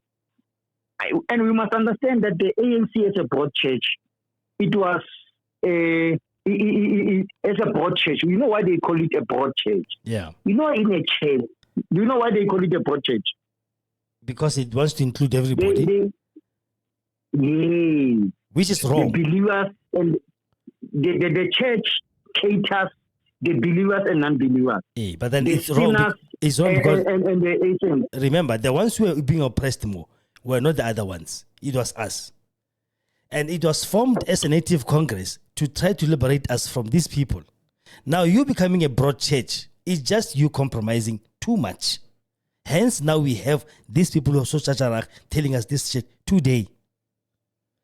Maybe we should just go back to the reason why this whole thing was not done in a very first place. You know, why the liberation struggle? Why 94? Because at the moment, Mr. Macho, if you look at this JNU now, at the moment, these people, they act as if it was just transitional government, you know? It was one government from the other one. It was like America, enter from Democrats to Republicans. They forgot the fact that this thing happened because there was an oppression that happened. They can never go back into government again. They can never be presidents again. They can never be rulers of this country again. Maybe somebody could have just explained to them, 94 when it happened, it was not a matter of we are giving black a chance, you're going to take it later. No, it was more of now you are being out of government for good. You want to stay here in this country? Yes. You want to leave? as it's up to you. We cannot be living with our colonizers as if nothing happened for 300 years since Batla Most Africa 1652. And it's just business normal. Smart told you about colonialism of a special type. Yes. And unfortunately, it's a bitter reality. They left, Mr. Majoy. They left. Most of them left 94. They left. No. And they came back when they found out where they were going. They were not important like here. No. Let me tell you, I will tell you those who left. Colonizers, when they rule over another country, they stay in their country of origin and remote control the country that they've colonized. Yeah. But with us, why it is called colonization of a special type is because we stayed with our colonizers exactly to a point that they become habitualized. Yeah. Again, naturalized. But then they should have been told to listen, even if we give you a chance to stay here, this is not your country. This is your former colonial country where you were in charge. But now this is our black country. They should have been told that. They should not have even been given a chance to be in our parliament as we speak. Now listen, Chris. You know that love is universal. When it comes to those about love, come on. When it comes to those love, Mr. Majoy, with all due respect. No. I'm saying to you, Chris, and it's a bitter reality and the truth. Yeah. Number one, whether on consensus or consent, colors were given birth, whether it was through rape or consensus, you have this offspring. Yeah. One. Yes. It's a bitter reality. Fine. Whether on consent or on force, it's something else. That's number one. Number two, you will still have blacks who are able to marry wives. Yes. That is why you must understand why white people wanted to protect their culture. One way was to avoid their kids being married to, particularly their girl children, being married to blacks. So they used the issue of culture, tradition, and religion because they saw themselves going to come to what we call an extinct race or generation. Yes. So they had to hammer that in their families. Put that aside, and we'll talk about it one day. I think I owe you a debate about culture, religion, culture, tradition, and religion. Yes. We were supposed to talk about it. Yeah. So that is why their government was solely influenced by religion, because they knew why they had to use religion to justify their existence and their living in Africa and South Africa. Yeah. But put that aside. But you cannot dispute the fact that love is universal. At the end of the day, our kids, our fathers, our brothers were going to marry white girls. Yeah. And their boys will marry our African sisters and daughters. And there's nothing wrong with that. So long as they will know where to toe the line in everything. So you can't then say they need to be reprimanded that they will never be rulers of this world. Hence, I spoke of NDS. NDS is a National Democratic Society, wherein we no longer have white, colored, Indians, and blacks. We have a united country where people no longer see each other based on race. But why is this thing delayed of NDAs? And why is this thing perpetuated? It's not the issue of race, it's the issue of class. Let me ask this question, Mr. Majoy. Yeah, let me ask this question. Yes. The British colonized China. You know that, most right? The British colonized China a long time ago.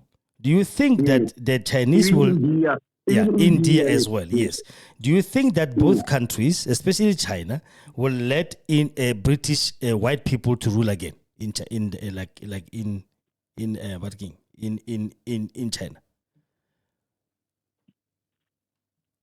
Let us assess the colony. Britain colonized China and India. Yeah. But they were not staying with them. And that's your real colony.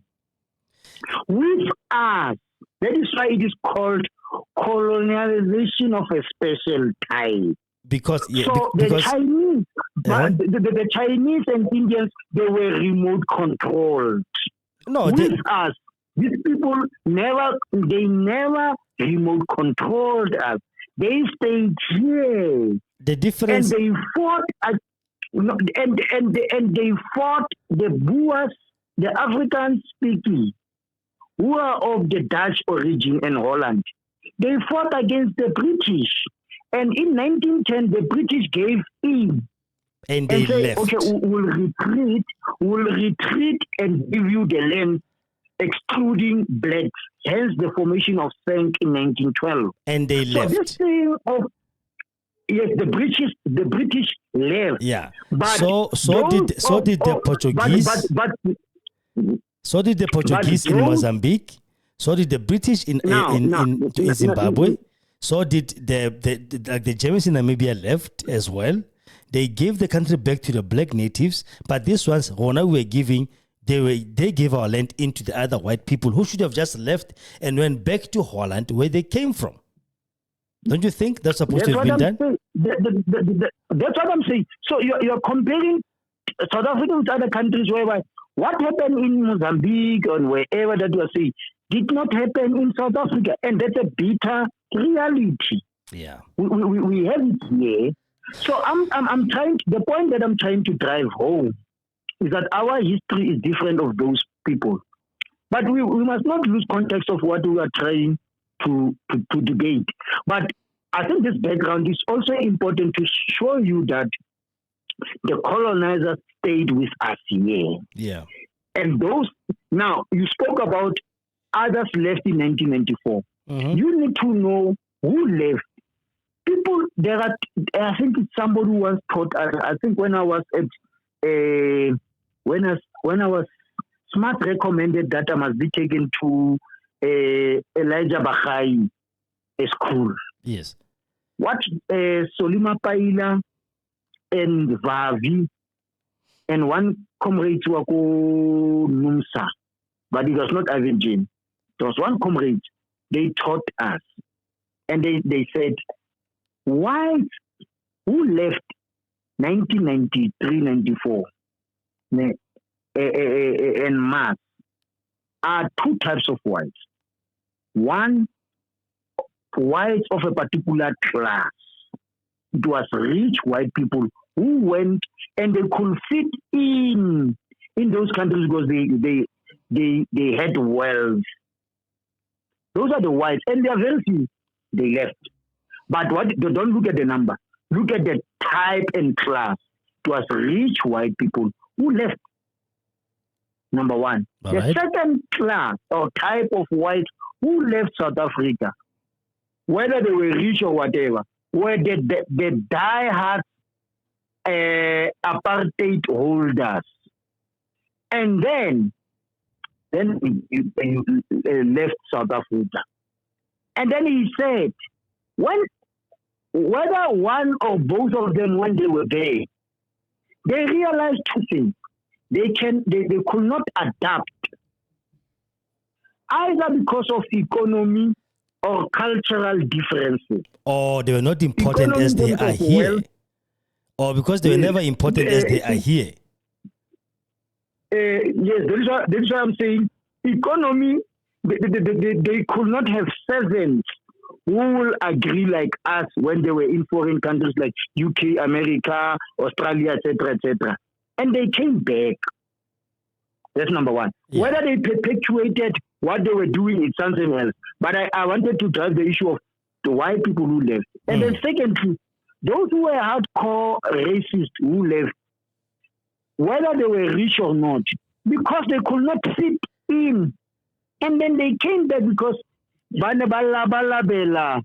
their superiority mentality and character. Yeah. So I'm saying, but bulk, if not majority of whites, remained here. Hence, we still speak of colonization of a special type. Our colonizers remained here. So I'm trying to say it's only a fraction of whites who left. So when you fight for NDS, National Democratic Society, your children's children will, as they interact at schools, churches, we create one society. Your neighbor is a white person, this and that and that. They become familiar with our culture, with our whatever. The hosts know that we respect our monarch. We pay respect to our headmen, etc. We will then become a transformed South Africa that Mandela, Oliver Tambo, and many others wanted. So we speak of, we don't want these people. Yeah. We don't want these people. Smart told you about the motive forces of our struggle, that those who stand to benefit, who are our people? They are the working class, who are poor, rural, youth, and women. Yeah. Those are the motive forces, those who stand to benefit from this revolution, which is called the NDR. Yeah. So when they benefit by having MPLs and revolutionaries who will transform the constitution, the economy, and everything to a point that all citizens are one, then we'll then say we have created South Africa that is united, non-racial, non-sexist, democratic. And one aspect that we must, that from the core and the fundamental objective of NDR and the Constitution, it's not only the issue of unity, non-racialism, non-sexism, and democracy. Yes. The last one is this one, prosperity. Now, the prosperity speaks to the issue of economy. And then the minute people benefit from the minerals and other strategic sectors of means of production, we'll no longer talk about NDR. We'll then talk of NDS, National Democratic Society. Why was it up to the oppressed? Yeah. So today, I'll come there. So today, I will understand and accommodate why people will still talk about why do you still have these people ruling in parliament, wanting to dictate. I can accommodate that because our leaders from liberation movements and other political parties, they have forgotten the mandate. They got changed by the air conditions in the offices and political offices that they occupy. To change the constitution by Africanizing it, the education, the health, the economic sector, and the issue of economy, so that we then move from revolution to that envisaged society. Yeah. So hence the fight. So I can still accommodate people who are saying today why people must not rule, but it must not be a permanent thing that they will never be accommodated one day. It must be. Why smart. It must be. That is why smart. That is why smart spoke about 3 stages. Is it 2 stages? But we've got communism, socialism. Yeah, I think it's 2 stages: communism and socialism. Yeah. That is why the slogan is socialism is the future. Build it now. Yeah. Socialism is the future. Socialism is the future.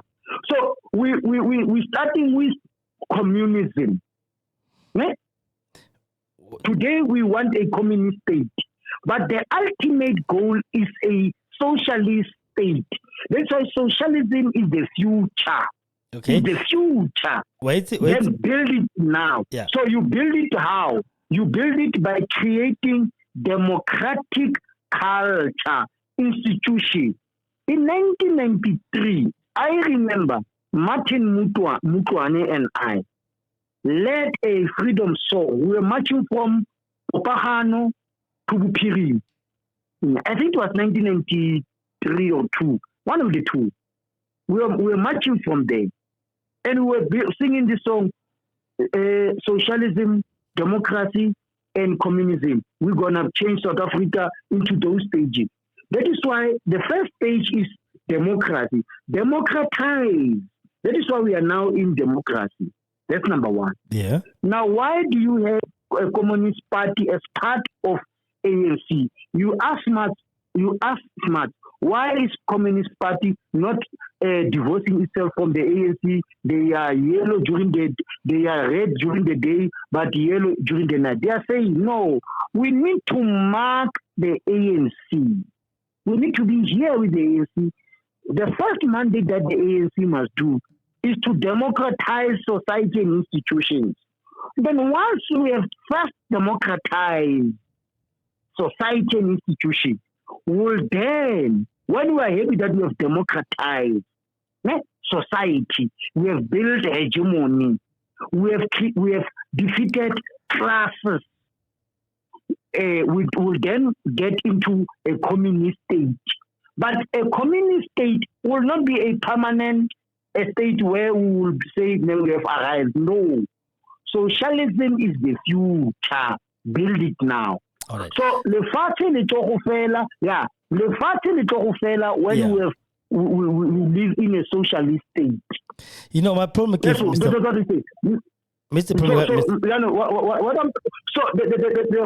holes of today yes. are people that through democratic institutions, our public officials who are working at Department of Correctional Services, our officials who are commissioners, who are also taking an oath, who are not sleeping on duty, they must observe this development of hosts and then do what they are supposed to do, call him. But I said to you, host is not the factor. Don't contest hosts. Be interested in what we seek to achieve. We seek to educate the broader society. The idea is to teach a broader society of blacks, colors, whites, and Indians. Because you will agree with me, there are blacks who are tribalists, who oppress women. There are colors who oppress women, who are racist. There are whites. A black person can't be racist. How can a black person be racist? How can a black person be racist? Yes. Maybe you can explain that for us. How does a black person become a racist? To who? Yes. What is racism? Yeah. Let's define. And when I started, I wanted to define racism to you. You did. But the fact is, yes, no black person can never be racist to anybody else because there's nothing for us to gain. Racism is not a matter about kibite motsonga le kwapa or kibite khalate morwa. That's not racism. Racism in this context of this country was done because you are black, you cannot be the same equally with me in everything. Education, housing, jobs, whatever. It was systematically designed to make sure no black person will be equal to a white person. Hence, Steve Biko asked whether a black child, whether smart or dumb, they will never go to university and become like a success in life. But a white child, whether smart or dumb, they are given all those privileges. That is racism. So I can understand how black people can be racist. Winnie Mandela explained triple operation. You know, when people talk about a triple operation today, that in South Africa we are experiencing triple operation, and they say it is unemployment inequality and unemployment inequality and I think I forgot the third one. Yeah. This concept of triple operation, Winnie Mandela explained it quite well. Smart said he first met Winnie Mandela Kokuma. I first met Winnie Mandela Kokuma Lena. Yes. My father is from Kuma. We came and then she explained triple operation. She said, and you must listen. So I don't want you to confine racism to South Africans. She said, triple operation experienced by women is that African women, not South African, he said African women, when they go overseas, they are first oppressed by, Africans. Yeah. The fact that you are from Africa, you experience oppression. Yes. Which is racism. Harry from South Africa, from Africa. Europeans, when they see you, whether you are a Egyptian, a Cameroonian, whether you are a Ethiopian, a Zimbabwean, the fact that you are from Africa, that's how and when you are being oppressed. Katape, let's go back. What Mandela ring, when you leave South Africa to go into Botswana, Zambia, you experience what? No, Winnie Mandela explained triple operation this way. Okay. She said, an African woman, when she leaves Africa and goes overseas, she's being oppressed on the base of being an African. That's the first operation. Yes. She then said, you are the second operation. You're being oppressed because you are a woman. Yes. Okay? And then she said, you are being oppressed because you are being black. Hence the concept of triple operation. Okay. Yes. But outside Africa, right? Listen, I will explain it to you. I will explain it to you. And then that's where the concept triple operation came in. Now, you are being oppressed because you are an African. You are being oppressed because you are a woman. You are being oppressed because you are black. Now, white, Indians, Chinese oppress you because you are an African. And they also oppress you that you are black. And being black, you can also be oppressed by other Africans. Hence, he spoke of triple oppression. But that's not racism. Black people, that's racism. When a black person, listen close. When a black person lives here and go to Cameroon or Egypt, the fact that they are light-skinned, they are going to oppress this other African. But that's not racism. There's no difference of races there, Mr. Majoy. Racism is between different races. It's not the same. There's no tribalism amongst us as Africans. If you say that to me, yes. No. I'll come to tribalism. I will come to tribalism. Kgosi, you as a black person. Mm-hmm. I'm not saying an African. I'm saying a black person. You are a guy from Morocco. You are not being treated the same by the very same Moroccan people. Yeah. That's racism. Those ones, remember, they are not Africans. They are Arabs. There's a difference. Sheba, from colored people, they are not pure Africans like me and you, by the way, colored, right? That's why they could be having racism against me, because they think I'm less, because they can speak the oppressors' language. And they look like them. They've got light skin, long hair, whatever. Arabs are Indians that came from the Middle East and they settled in the north of Africa and they colonized people who were there and they took their land. Hence, they will be racist towards me. The same as an Indian can be racist towards me. But in our context now, we are trying to say all of them are black. No. I'm going to disagree with you. Go and check your history. The very same people, listen. The very same people today, you call them Arabs. Yeah. Africa and Arab states there, your Iraq and whatever, were once part of Africa. Before the continental drifting, creating your Mediterranean Sea and whatever, we were one. I think we will follow it when we do our African history and the issue of religion, etc., etc. Yes. That is why last time when we spoke about Jesus Christ, and those who helped him. And when we spoke about the Jews, You remember that argument? Joseph wa Ramatia, o na thusa Jesu Kriste, o mo Bible ba mo tlhalositse go kwa moriri o yang. Maoto a gaga a leng bronze a le ya. Who can be that?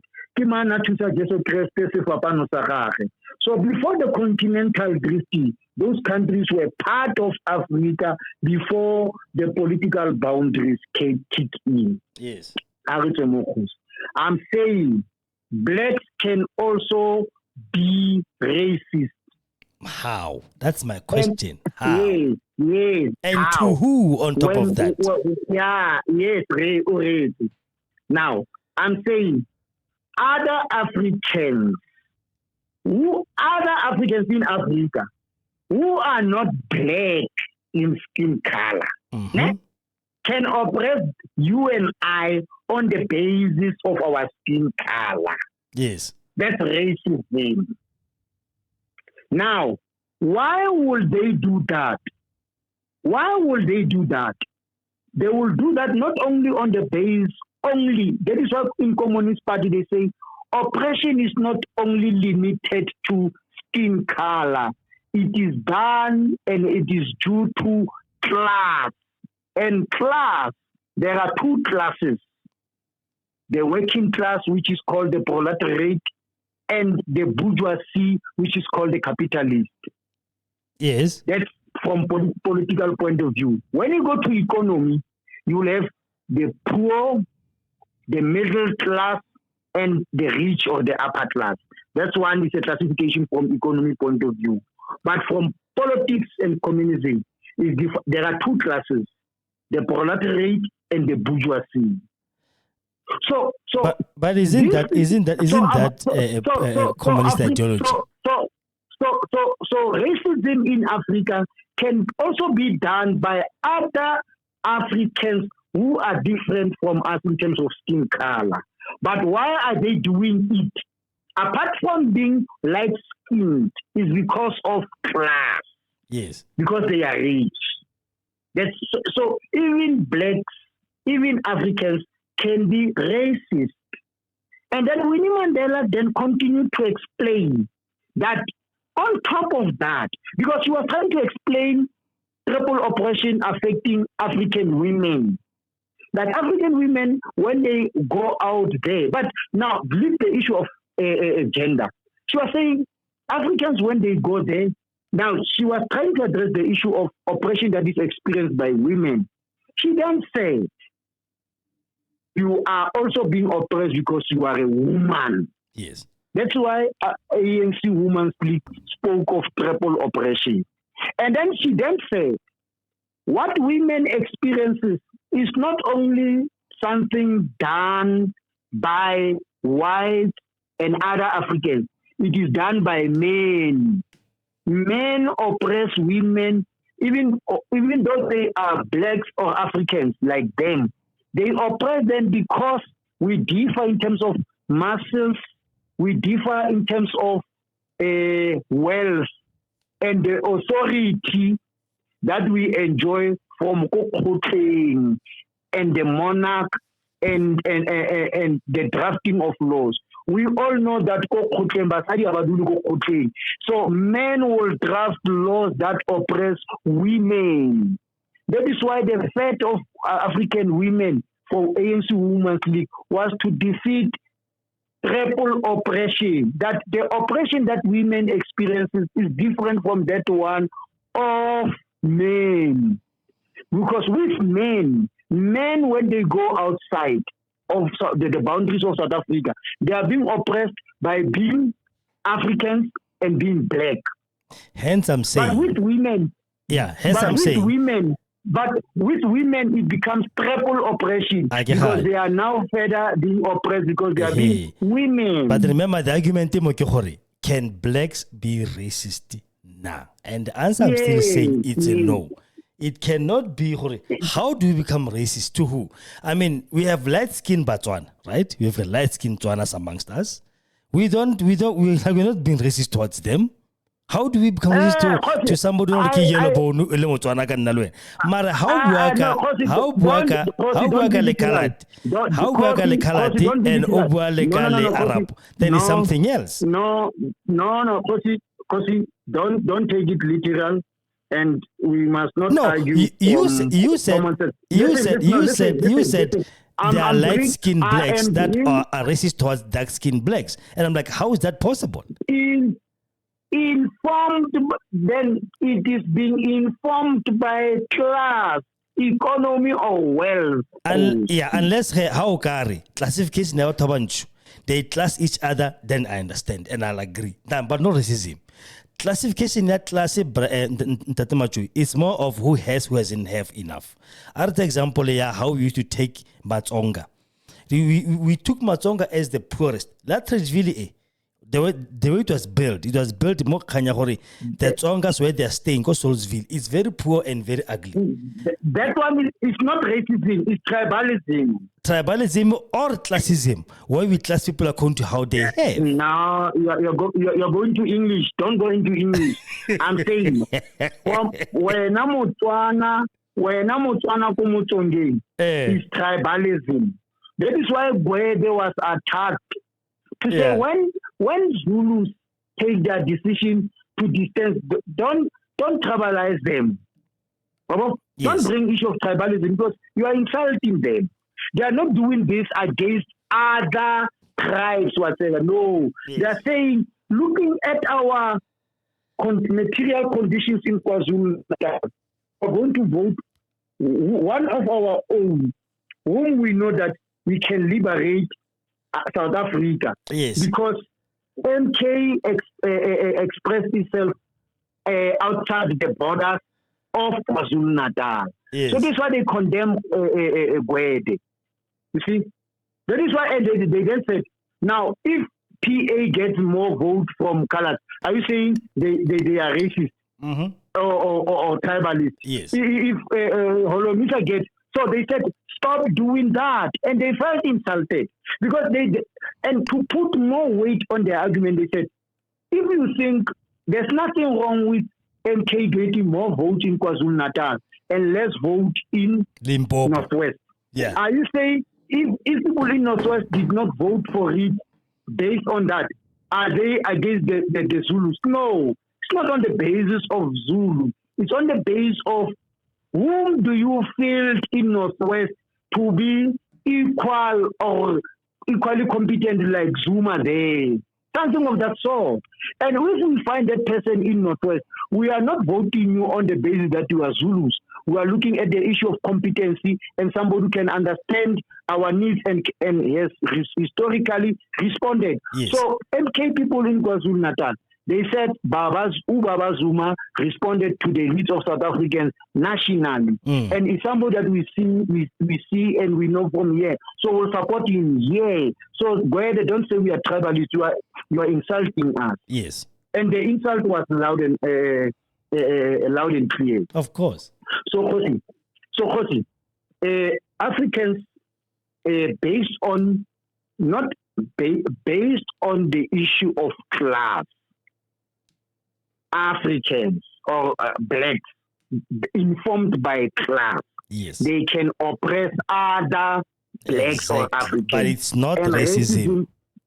It is Kgosi. It's classism. Okay, you classify people according to how they are and according to how much wealth they have. How limudidi, Mr. Macho, you'll never be the same as Muhumi. We had people with money, but they pay to and the rest of them. No. Remember? Don't go there. Don't go there. No, don't go there. For just a practical example of classism. You want to use synonym division, there is a class. The fact that we are located in Africa, Europe, Bavaria class are based on that. That's classification still. But if it is informed from one race to another, call it as it is. That's racism. But I want to agree with you. It is very slim of blacks in South Africa who are not holding economic sector. Yeah. To be racist to fellow South Africans Which are who those? are black. Who are black? It's very rare. Oh, okay. Yes. A black person to another black person is not racism, it is tribalism. Yes. And it is very slim of a black person or black people who are in majority can oppress white people because blacks in their majority, they don't have means of production. Exactly. They don't own means of production. Exactly. So, but it does not mean they cannot be racist. It means that exactly, Mr. Majoy.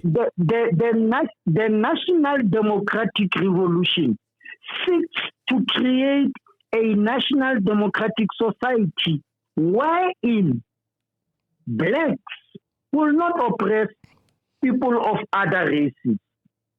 Because Mandela said, I have fought against white domination and I have also fought against black domination. That's how. Mandela was already compromised more. Which black domination was he talking about? Mandela was already compromised in that stage when he was putting those things out there. I mean, how work a black domination, anything? You being under a king, or you being under a chief, or you being under a tribal authority? Who dominated any black person in this country? Yeah. Hane Mandela brought to ona try to accommodate everyone. To try to say somehow, or at least he's not only attacking them. He could just say to them, I fought against white domination. There was no fight black domination like which you fought about. Which ones? Because Haikebala, that book Long to Freedom, he had alluded to when he was forced to marry. Or remember, the reason why he ran to Johannesburg was because he was forced to marry back home, and he didn't want to marry that woman because he wanted to come here and become a lawyer or something like that. In his book, Long to Freedom, he says that. So I don't know if you are speaking about that type of authority because the person was the chief that time. I'm sorry, hey, you're gonna get married and everything. So I'm just surprised. Maybe you're speaking about that. But what black domination does he mean? And which black person has ever dominated anyone who's black? Unless Ubaga the slaves. Let me help you. You remember one of the reasons blacks were weak and got defeated by the British is because Mzilikas, they were engaged in Difakani. Yes. So blacks were fighting each other. Remember that? Yes. And then, the Mzilikas wanted to dominate other blacks and make them his subjects, servants, or they must fall subject, or they must fall be under among him. the Ndebeles. Yes. Yes. That's a black domination. When the ANC, which was formed on the 8th of January in 1912, they said, Motswana, Mosotho, Mopedi, Mochangane, Muzulu, Mukoza, come together. Because our separate and individual tribal wars was identified by the enemy. And because when Xhosas were fought by the British, Tswanas could not help. Because Tswana saw, they did not see Mzilikas as a black person who's been fought by the settlers back then. They said, no, Alwan and Dwaka. So so you must read now the way you read Long Walk to Freedom. Yes. I told you the other time, how bala a capitalist nigga. What different from the way we bala onale class consciousness again. La we bala as a learner, we bala a teacher from a literature point of view. Because you need somebody on a political consciousness. To say, look it this way. Don't take it literal. So I spoke about black domination because there were other black tribes that they wanted to dominate over the others. And whatever. Yes. It was a way of blacks trying to dominate other blacks. So when Mandela said, I fought against black domination, he might have also referred to that. But he was not there. I don't want tribal law. But he wasn't there. He was not there. So he can never be referred to that. Kgosi. You remember what Zuma said, Maloba? Zuma said, I'm inspired by the history of Bumushweshwe, Bambata, Bumanlema. When Zuma was not there, he was inspired because African education or teachings are being done orally from one generation to another. So I might not have been there in 1887, but I'm inspired by the wars that Mushweshwe fought against the settlers of the British. But I'm not inspired by the war that Mushweshwe did against the Xhosas, etc., because it's a war that is undesired. You see? So don't say Mandela was not there. But he wasn't. He was taught about that. Yes, but he never fought against that, Mr. Majoy. He never fought against that. It's not about him. Don't take him literal, Kgosi. Don't take him literal. So he was poetic? Don't take him as a person. No, Kgosi, listen. Don't take him literal. And you must also understand, the speech that Mandela said or did to the trial, it was not his personal speech. The last editor of Mandela's speech was government. So whatever Mandela said, it is not his own thought alone. No. So, however, from literature point of view, I have fought. Don't take that I as the one referring to Mandela as an individual. That was a collective speech. I see. I'm saying the last editor of that speech was Governor Mbeki, who then said, if needs be, and they edited that speech because somewhere with the first draft that Mandela did, he wanted to portray himself too much about him. Then they said, you are not representing yourself. You are representing the oppressed masses. That is why after Mandela spoke, and the judge wanted others to speak. Even when Mandela was at Robben Island, the Sisulus and everybody, they said, our leader has spoken. Because Mandela never spoke on his behalf. Okay. He spoke on behalf of the collective. That is why in Helen Sue's name, Mandela go Robben Island. You will visit all these in. Yes. Or if we start with Mandela, after visiting Mandala, we wanted to check the condition of other prisoners. And then and then they said, our leader has spoken. Because Zuma said we had ample time to discuss these things. And then when the warders came in and seek your personal view, they had to know that you are not speaking on behalf of yourself. Right. You speak on behalf of all the prisoners here. Okay. So you must not read that book from a literature point of view. You must read it with some little bit of political influence for you to understand it, so that you separate Mandela from this thing to that one of all Rivonia trialists and those who were sent to prison. Yes. For Nalo, it's easy because you can be intellectual. You understand what I'm saying? And you can be able to analyze I'm not being intellectual. I'm just saying, it's easy for us to see it in that light, because you can be able to analyze it in another way than anybody else who's just going to pick up and read the context the way it is.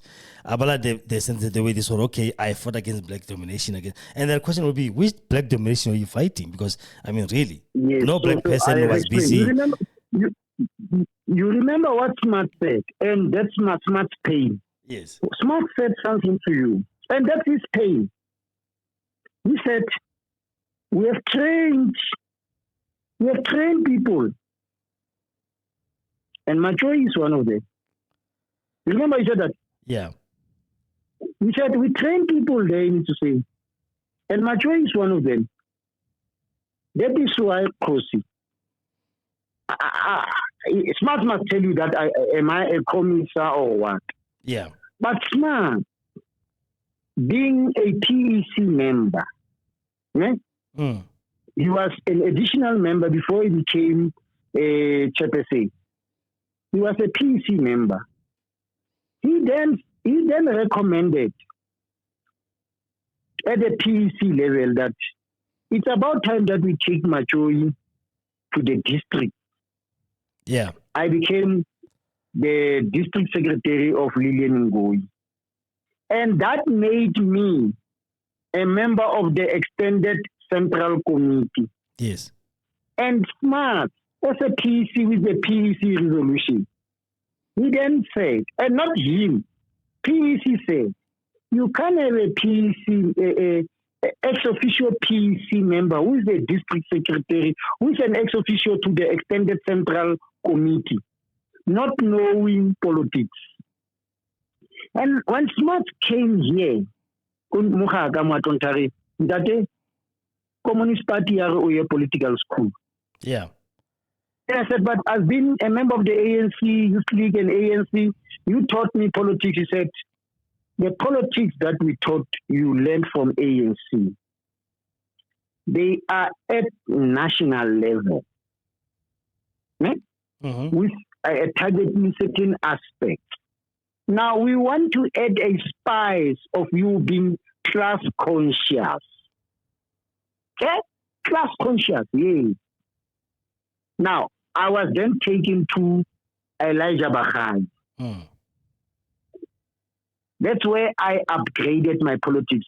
That's where I started to realize, Reban, for ANC, they might have given, out of 10, they gave me 1 up to 4, which served as a base. But Communist Party had to do 2 things.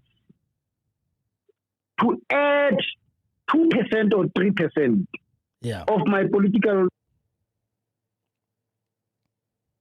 Oh, sorry, Mr. Majoy. Oh, I think...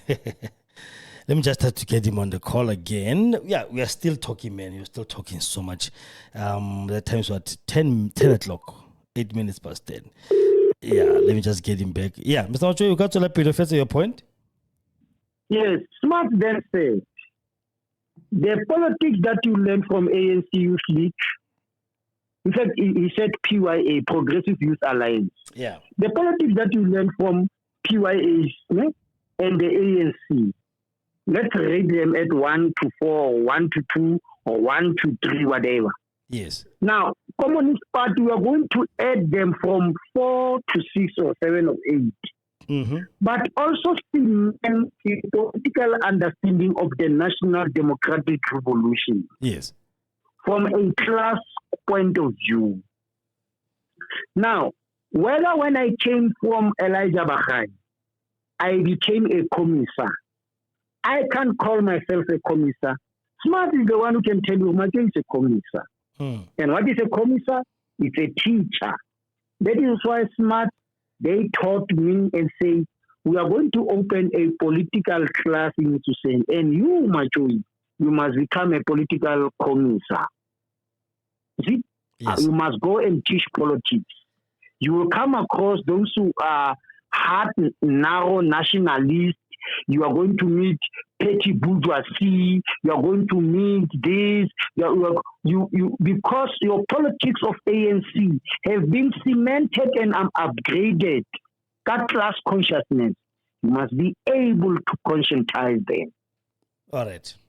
So I'm trying to say to you, when I debate politics with you, yes, they will be different from those that I debate with a common ANC member from a supporter point of view, from a membership point of view, from a follower point of view. Because with me, I was upgraded. You see, politics of smart, the politics that smart speaks are different because they got upgraded after him joining Communist Party in 1991. Yeah. That's why it's different. You see?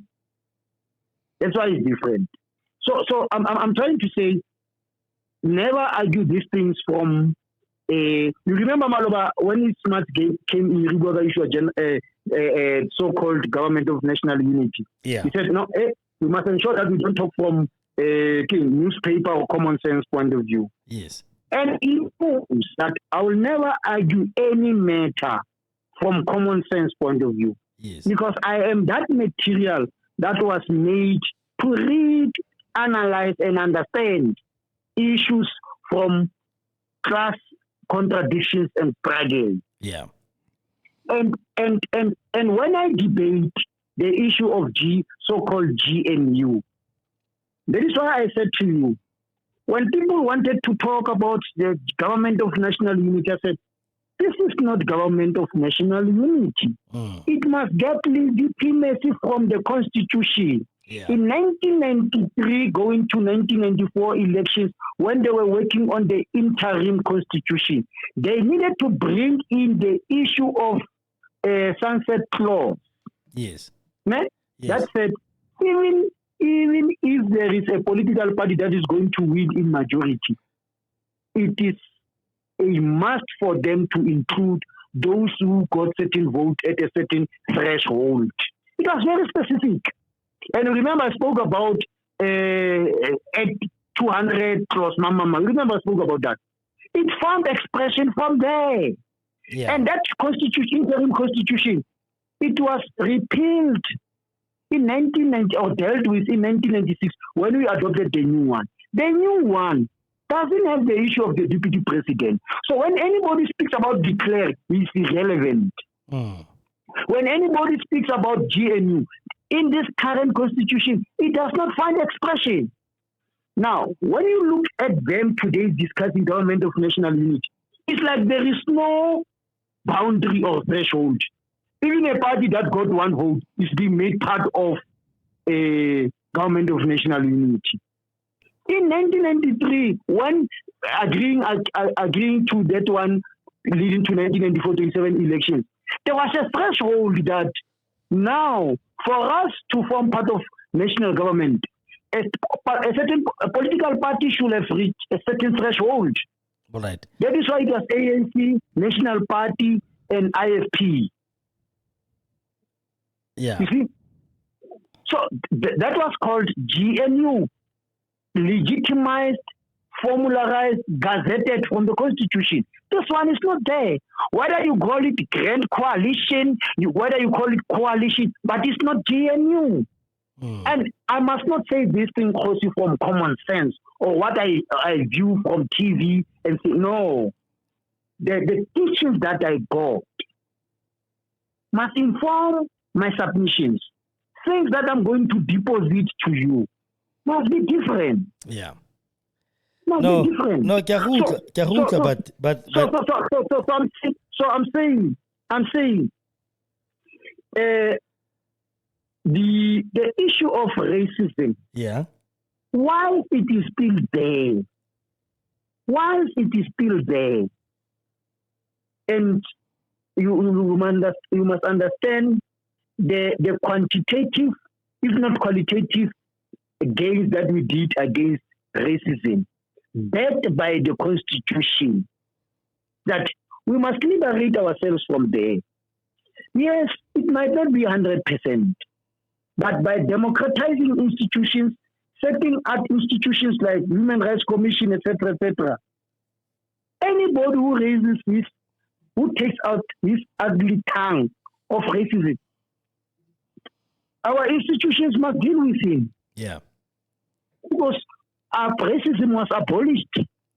It was abolished. We no longer rely on the United Nations that it declared it a crime against humanity. Yes. Even our constitution declares it a crime against humanity. You see, whether happening in South Africa, etc. That is why, from our own constitution, we are able to send Ramola to say, go and fight this thing of the Israelites against the Palestinians. As a student from the South African constitution point of view. Yes. So we should no longer see ourselves as people who have been defeated by the horrors of today on racism.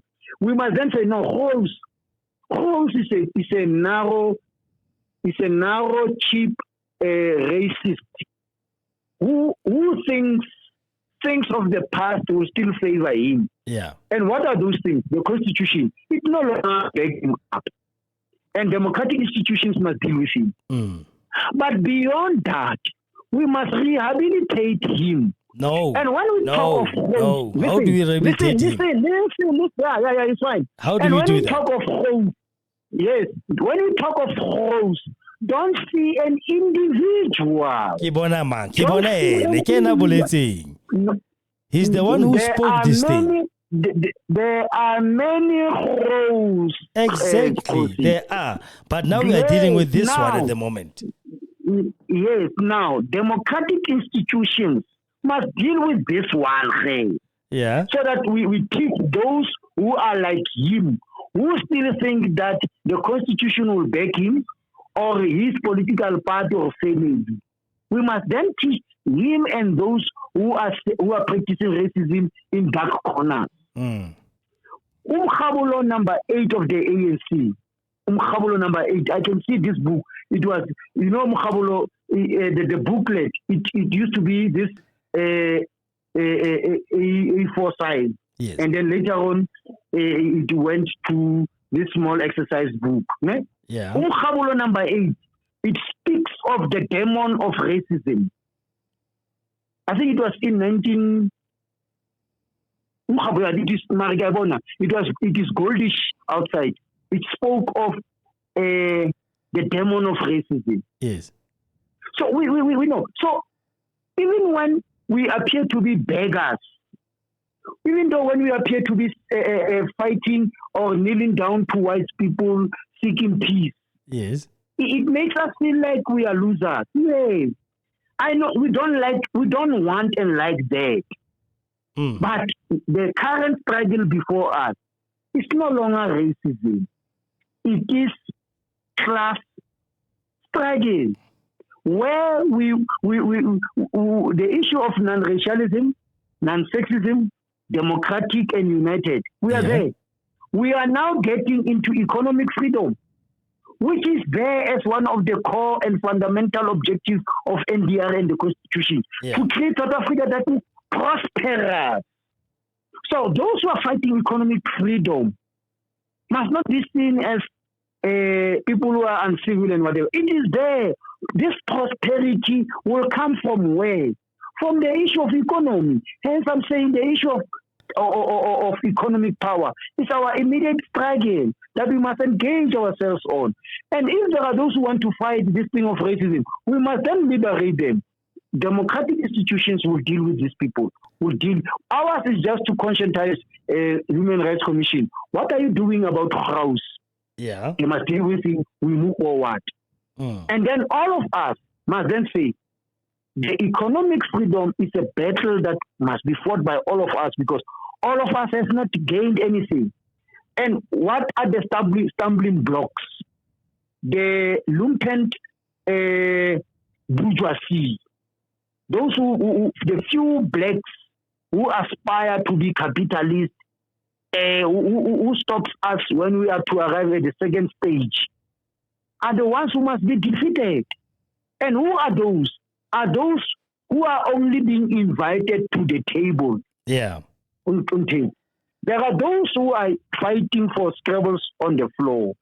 And there are those who are being invited to the table. And there are those who are sharing the cake in the table. Yes. Now, what is the language of these three people? The language of people who are fighting for scrambles on the floor, which is the working class. What is their language? What is it that they're talking about? And is there hegemony among the working class?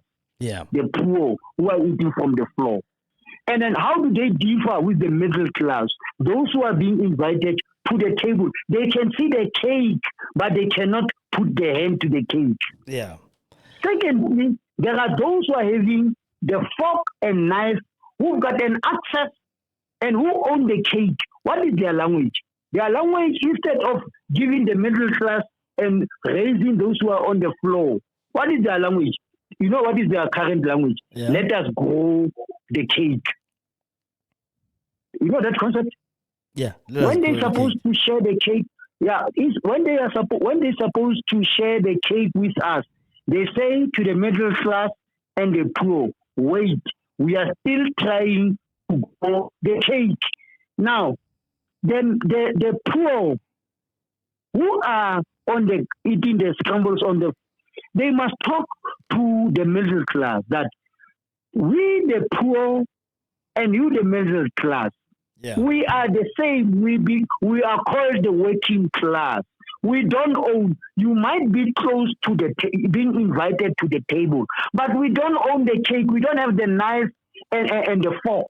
We don't own that cake. Yes. So our language, the language of the poor and the middle class, it must be. We need to call ourselves the working class. Yeah. You might be close to the table, being invited to the table, but you don't own strategic means of production, which is the banks, the mines, the minerals, and the land. Yeah. You see? So we on the ground, we must call this one. So people used to say, Kgosi Mohonna. No, Machoyi. You remember, Smart emphasized one thing when he spoke with you. People buy a school. Yeah. And then answer about why spoiling. He overemphasized that. People here need to say, those who used to fight me and those who fought me, they used to say, no, Machoyi over trying teacher, as if I've arrived. And Smart said, people who start the ANC need to say, we're the academics and professionals. So I did not see anything wrong of me being a teacher, but being an activist. I did not see anything because it's ANC need to say was identified through the people who started it being professionals and academics. Now, those who came into politics thinking that politics is a career where an employment agency. Now, I said, my language, whether I get teacher, whether I get a talk shop, whether I get a little back room, and I'm being invited to the table. I don't own the cake, and I'm not holding the fork and the knife. So you and I, those who are on the floor, people staying go deflating, but we are the same. Yeah. We are called the working class. Now, people used to confuse the concept working class. They think nurses, police, public servants are working class only. No. Working class is not workers. All right. Even those who are not working class are workers, and even those who are not working. Yeah. It's a working class. Why are the unemployed called the working class? Number one, they don't own means of production. Number two, the unemployed can be employed tomorrow. So they must talk same language. But the unemployed, they must work hand in glove, not being undermined by the middle class and whatever. But they must engage the workers. How? By saying two things. Number one, even as the workers, we experience racism and capitalism equally like you. Because on daily basis, we, the workers, when we wake up in the morning, we leave our families, we go and dig these minerals.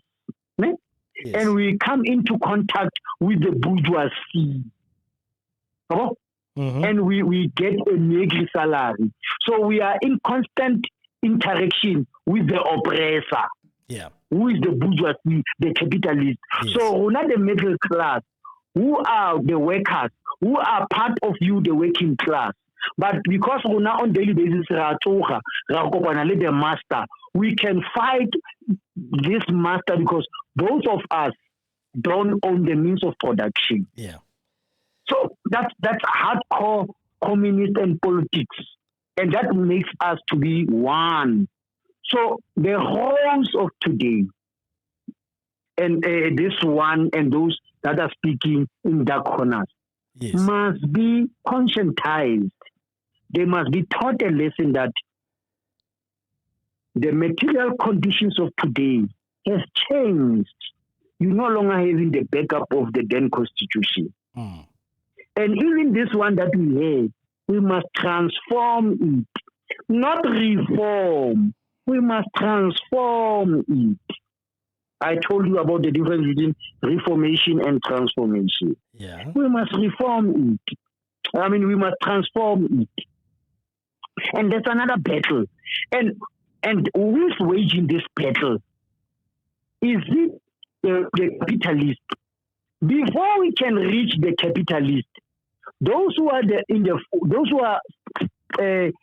grabbing the remnants on the floor are being oppressed by the middle class because they believe that now that they are being invited to the table, they will own the fork and the cake.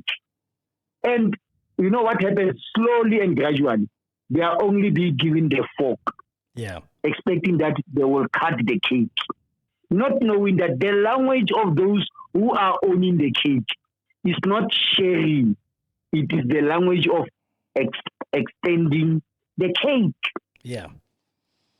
So it's a protracted struggle. It's a long struggle. Because whilst others are saying, no, let's grow the cake to be bigger. Some are saying, the more we make it bigger, the more the sweetness will change. That's the language. You see? You know something? How the relay is 100% concentrated, like Coke as it is. When you pour water over your cake, it gets diluted. Yeah. So some are saying, let's grow the cake. Others are saying, but the more you grow the cake, the more. No, why do you want to grow the cake? So that we must give the middle class and give the poor. But others are saying, but the more you grow it, the more you dilute it. Yeah. You see? Yeah. So the middle class is waiting there, only being invited to the table with waiting to be given a fork or a knife. They don't own this cake that can be diluted, that can be extended, that can be extended. So that is our immediate. That is what I'm saying in conclusion. The battle is not racism. I'm not saying we must not leave it. We must condemn it. We must condemn it. Yeah. But what is the immediate struggle? It is class struggle, where we talk economy. And how does it express itself? Let us read NHI to say we are not only being appeased by you giving us access to health services. We are not going to be happy that you gave access to education. Because when you go to schools, having access, all of us going there, we become overcrowded.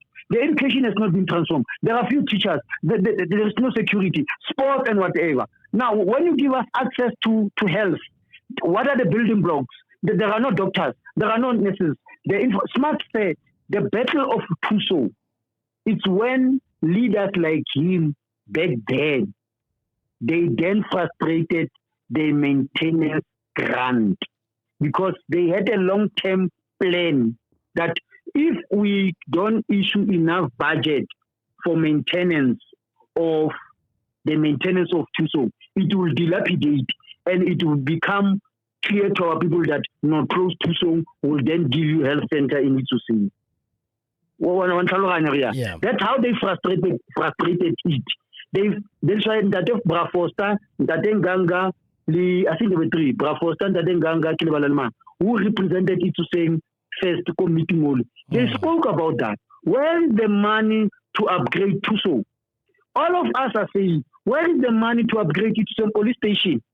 I mean, o lose tšhelete to a point go a re tlogele go hira ga maponisa jarata ya maponisa in failure or public institutions dikolo di ne failure. Where are sports activities? Now you want to give us access to health. Look at how you go to General Delare Hospital, how you go to Tusong, how you go Kaikan. The yard here, a health center, doesn't show any signs of health. All right. No.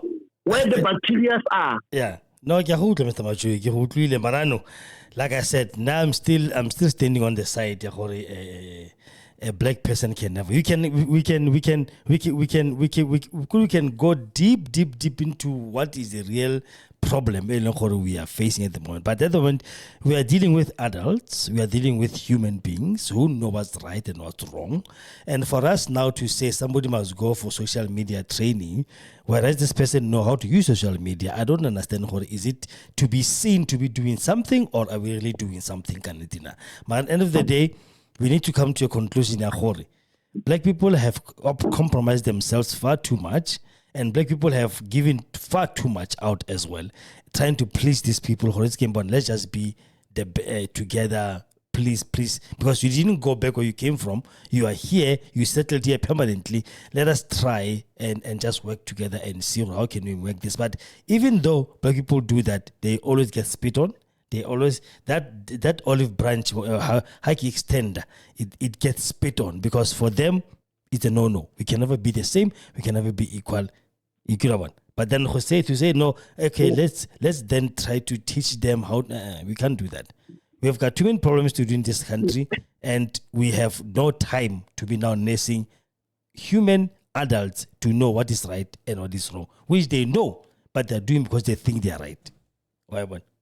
Now, I agree with you. You see, like Smart said to you, I used to be a radicalist. Yeah. But I must be patient with you. And I'm going to be patient with you. And I'm happy that you and I will engage. You and I. And I'm happy that is Diragala. And I'm happy that this talk show is not only meant for you and I. I know tomorrow you will again be sending it for the entire world. Even people in America, Netherlands, wherever they are able to reach to listen to your show, they will then listen to it and understand it from where we are coming from. And I'm going to be patient with you. And I know the issue of racism, you hold it dear in your heart that it must be fought. Yeah. But I'm saying at the center of it, the only time when we can show these people that we are not their subject is when we are economically free. Class struggle. That's number one. Yeah. Number two, who is delaying us? Who is giving these people the chance to play on top of our heads? Is it them? But who's empowering them? And if people talk about white monopoly capital, who are the agents of white monopoly capital? Yes. Now, the battle between the unemployed and the employed and the rich, are the rich fighting the unemployed, or are the unemployed being fought against or by the workers? Yeah, that's where you need to place your eye there and say, who are our immediate enemy? There is how some people today they are saying the enemy of a black man is a black man himself. Exactly. But they need to define who is this black man. Yes. Who is this black man? It must be the petty bourgeoisie. Yeah. Yeah, petty bourgeoisie. Petty bourgeoisies are those who don't have permanent riches that will come from strategic means of production. Yeah. If today, suppose I'm declared rich, can you define that wealth between me and my wife and the family? Can it be guaranteed to my fourth, fifth, sixth generation? Yeah. Look at the wealth that so-called white people got from the land and minerals. Time immemorial after the discovery of gold, according to them, they have ensured that they sustain that generation from generation to generation and in a uniform way amongst the whites. So now we are petty bourgeoisies. We fight you when you are holding a tender as if it's going to be permanent. Yeah. That is why we called those who are holding tenders for today. Those are petty bourgeoisie, petty capitalists. Because when the administration gets changed, that wealth evaporates, and they will come back to us. So who is fighting the poor? When you say it's black, define who is this black. And is this black permanently rich, or is only 2 generations and they are gone? Yeah. How many rich black people do you know that have sustained their wealth from one generation to another? And it can be traced that from this is the 6th or 7th generation, the family benefiting from that wealth. You and I, as public servants, be rest assured, the wealth that you and I have is for you and I, our children. But when it goes to our children's children, they will be as poor as mine. But they better again. So, but with the real bourgeoisie, the oligarchy or something of that sort, yeah, they are sure that when they own strategic means of production, even they will be rich up until the planet Earth is being declared.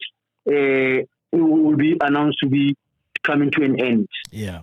So now we are being fought by petty bourgeoisies who find expression, who actually take some money from tenders and all those things that you can think of. And these are the people who are delaying our access, not to the table, to the cake. Yeah.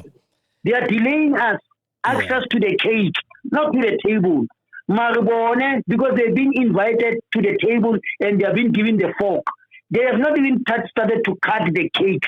If they cut it, it does that triangle or that piece of cake does not even belong to them. They are going to be dictated to. The very same thing that is happening with the GNU. Yeah. Some of the people who are delaying this thing from the GNU, why are they doing it? You need to analyze it. You need to analyze it. And not from a race point of view, not from a tribe point of view, from a class conscious point of view. From a class conscious point of view. When you analyze Joste and you analyze the former Speaker of Parliament, you must analyze that thing from a class point of view. What makes Zizi Koda to say we cannot afford 30,000? We can only pay 25,000. What makes the former speaker to say from the annual salary of 3 million, she says she wants Department of Defense to pay for her legal fees? What makes that?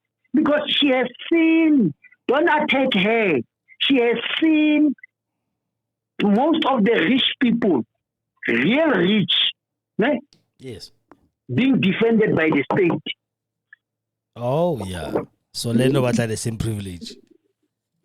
She wants that Kgosi to say no. Why should I use my money when others like me or those who are even richer than me, they be assisted by the state? Yeah. So whenever I address the issue about greed, it's you, a poor, fighting a middle class. So the battle is between you, the poor, and the middle class. You are not fighting those who are being assisted there. How much is the state subsidizing the rich? Yeah. Those who own strategic means of production, how much are they being subsidized? Yeah. So we must not fight these parliamentarians in terms of how much they earn. No, those are petty bourgeoisie. The wealthy and then after generation number 4, their great grandchildren will be as poor as ours. So that's not. So the issue is economic freedom, class struggle. It's not about racism. Racism, it has benefited those in the past, and it will not benefit them moving forward. Yeah. And it's not a fight that we must engage ourselves full on it. The immediate best struggle, it's economic freedom. But do you think we want to nationalize so that when the economy is in the hands of the state, it can then distribute it fairly through the laws that are going to be established. And those laws will only be established when the people are being consulted through democratic means. Because currently ours is to deepen democracy. When they talk of deepening democracy, it's like ensure that you consult, you engage people, you get the views of the people. So that after we have democratized the country, we then say, it's now time to communism. And then they say, no, you cannot get it now, each according to his ability. Yeah. Okay, ability, each according to his needs. The needs of the rich can be equal to the needs of the poor. Yeah. Yeah. That's how we define communism and socialism. Yeah. Each according to his ability. And the other one says each according to his needs. So if the poor are being subsidized 100 rand, the rich must pay how much? 200. It's no longer about your ability. It's about your needs. That is why at schools have been classified. Okay? The poor schools are being given, a child is getting an allocation of, let's say, 1,600 and something. Yeah. We call those schools quintile 1, 2, 3. But quintile 4 and 5, quintile 4, the child is being given a subsidy of 800. And then quintile 5, the child is being given a subsidy by government, a subsidy of 200 rand. And that thing, it is the opposite. Because back then in apartheid, the rich were getting an allocation from the state of this, and the poor were getting less. Yeah. So this time around, the other way around. Hence the classification of schools in terms of quintiles. All right. Mr. Majoy, thank you. So it's going to move from your ability, it will then go to what? Your needs. Yeah. Then that's a shift from communism to socialism. I think maybe one day. That is why. I think maybe one day we should have. That is why Zuma. I think maybe. That is why Zuma yeah. the Zuma ka ntoyaga Moses Kotane. Hi, me follow not Moses Kotane. JD Max mo famous dopomo. Yes. I am mo podium atalosa hore. Communism, it's a political science. We have to define what is science. When you say political science, or politics is a science, what is science? And then, number one, he then have to differentiate between communism and socialism. And he said, Lona bu soli, lebo vavi, alekolo bu wa de thing. Halilo di nayana, alisana butad. A rich person, very rich person, he can buy the state through his money and be subsidized and create everything. But the poor, for him to get a service, the lawyer, you've got the right to remain silent. Everything that you say or anything will be used against you at the court of law. You've got the right to an attorney, which will be provided by the state, or you can bring yours.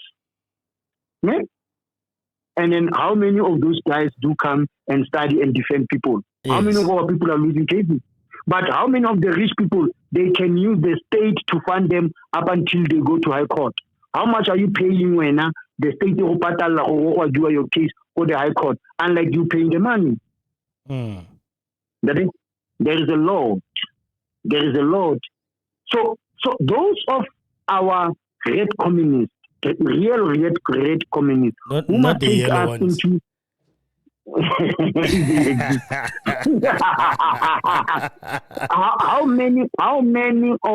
how many of them take us there? Yeah. Very few. We no longer have a dedicated communists. Yeah. And then they must not blame people when they say, I better frustrate the ANC by not giving it 2/3 majority, because our leaders by debates, they are too arrogant. Yeah. I don't know who's your priest. You must go and ask your priest. Why did the Israelites say to Moses, it was better when we were at Egypt than to die here, Motsileng Ria Kokanana? You must ask yourself, how did we arrive here? They were too spoiled about what to do. That is why we say Number one. Yeah. Number two, somebody must tell you the distance from Egypt to the promised land. The distance is Ganaka. But it took the Israelites 40 years. Your priest must then unpack to you. For such a distance, what delayed people to reach their destiny? The promised land, check from Egypt. We calculated the distance. Distance Egypt is 3 hours. If you drive from Egypt to Canada now, it's 3 hours. It's like from here to Kochai. From here to Mafikeng is 3 hours. Yeah. So then why did it take people 40 years to reach the promised land? Because God was trying to prune the old generation, Egyptian mindset.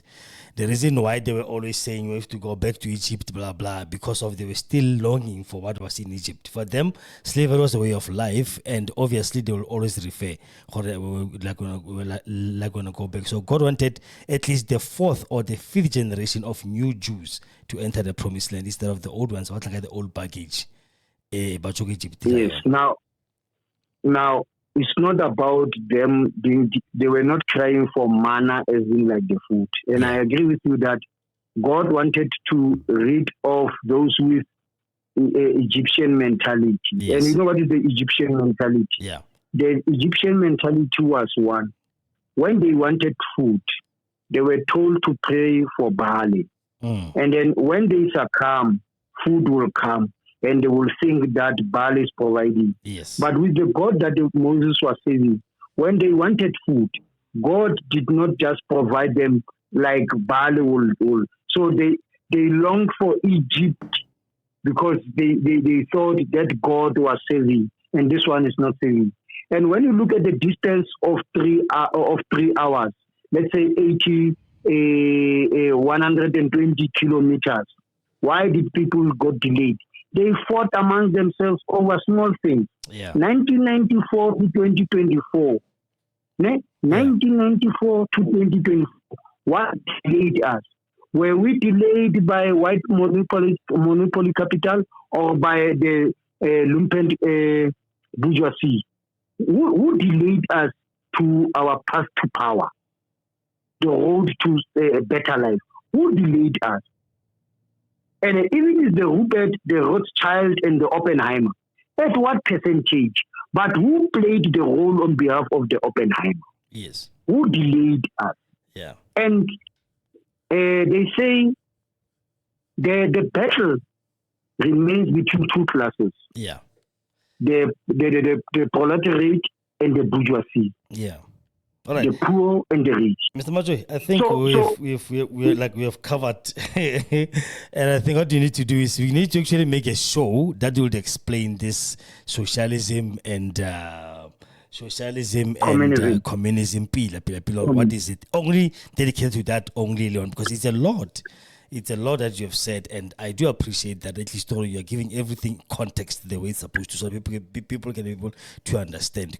Yeah. So yes, just your last parting shot before I can be able to officially close the show, because you've spoken for now 3 hours 7 minutes here. No. So our desire to teach politics, it can last us for 7 to 8 hours or for years. Yeah. That is why you got tired the other time and Smart laughed and said, no, at least it's you who's tired. Now I'm fine. I can go overnight with you. And you laugh like you are laughing. And I can remember. Which is nice.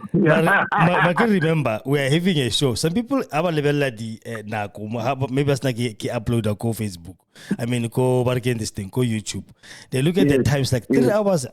So it's officer that is the thing. That's why mostly they advise, listen, if you can go overboard, at least 2 hours it's enough. Somebody can endure. Not all of us have that attention span to watch a show for over 2 hours. Why wouldn't you?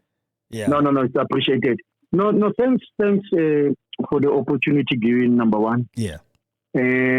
Number one, I just want to lay this foundation and cement it that I'm happy that some of the things that you seek clarity from that are being echoed by some of us, Smarts came in and also tried to lay a foundation to say, people that are going to engage, if you engage Matui, you engage in somebody who has been put into this fire of political class understanding.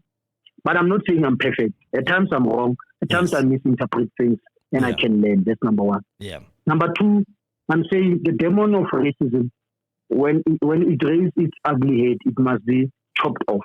Yes. Number three, I'm saying we are fortunate to have the Constitution of South Africa, even though whether it's labeled the best, but it has created different classes of the rich and poor. But when it comes to the issue of racism, at least we've got a stance that it will help blacks and the working class to fight issue of racism.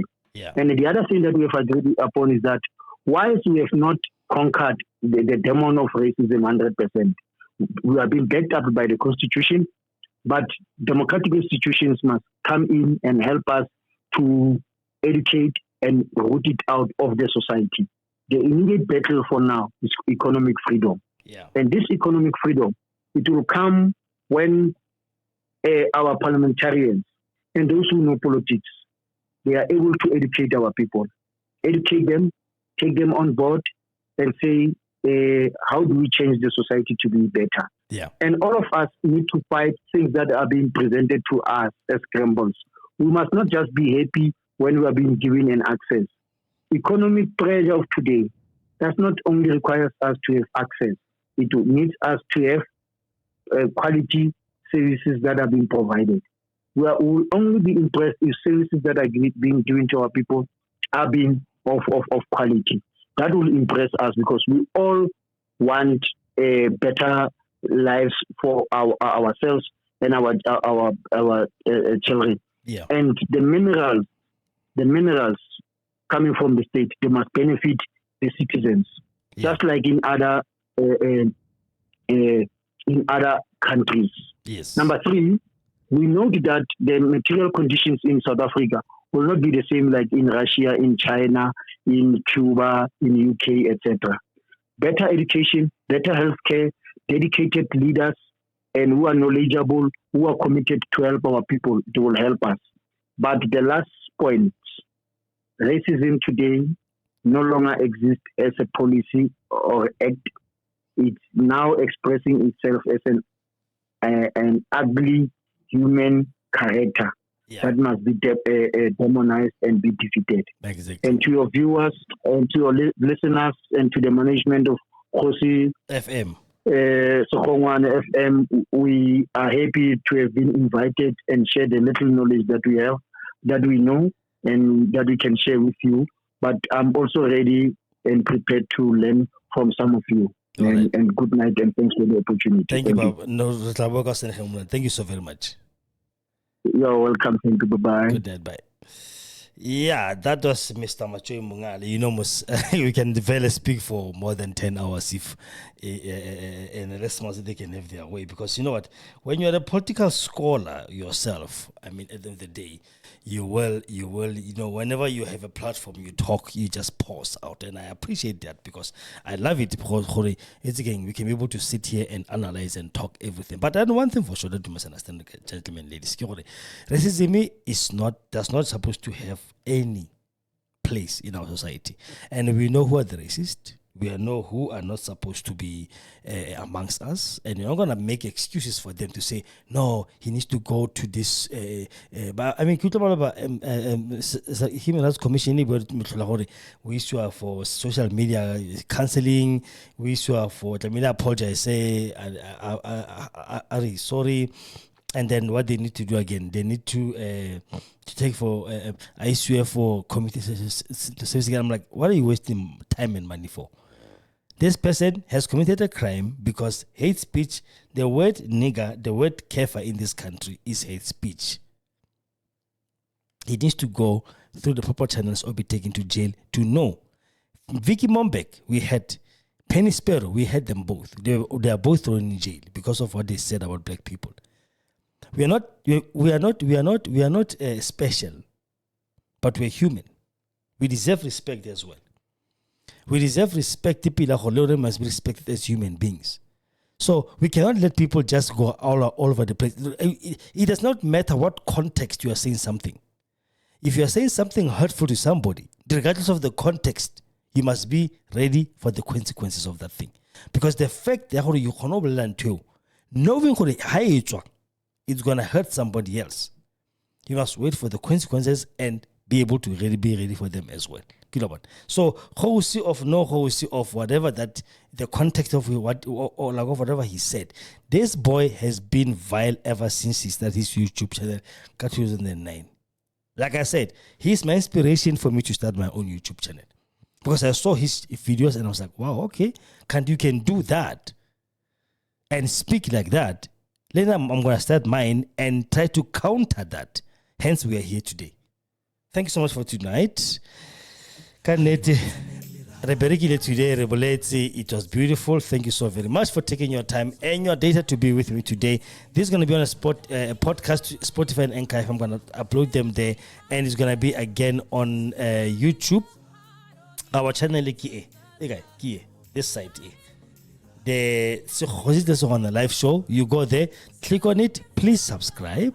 Push us to 100,000 subscribers before December. Let us get there. I want to see a golden plug next Beckmon Namulin Naki Boneri 100,000 subscribers. Please subscribe and join this YouTube channel, and then comment and like and share our content and tell us what more do you want us to talk about. This show comes to you on Monday, Tuesday, Thursday, and Friday. We talk about different topics. Send me a topic. Biki on 064-548-776. Normal topic, I'm going to take it and I'm going to run with it. And then I'll call you. If you want to come to the studio, you come to the studio. If I want to do this telephonically like Mr. Macho you did, we do that. Thank you so much. Have a lovely night further. I love you. Bye-bye.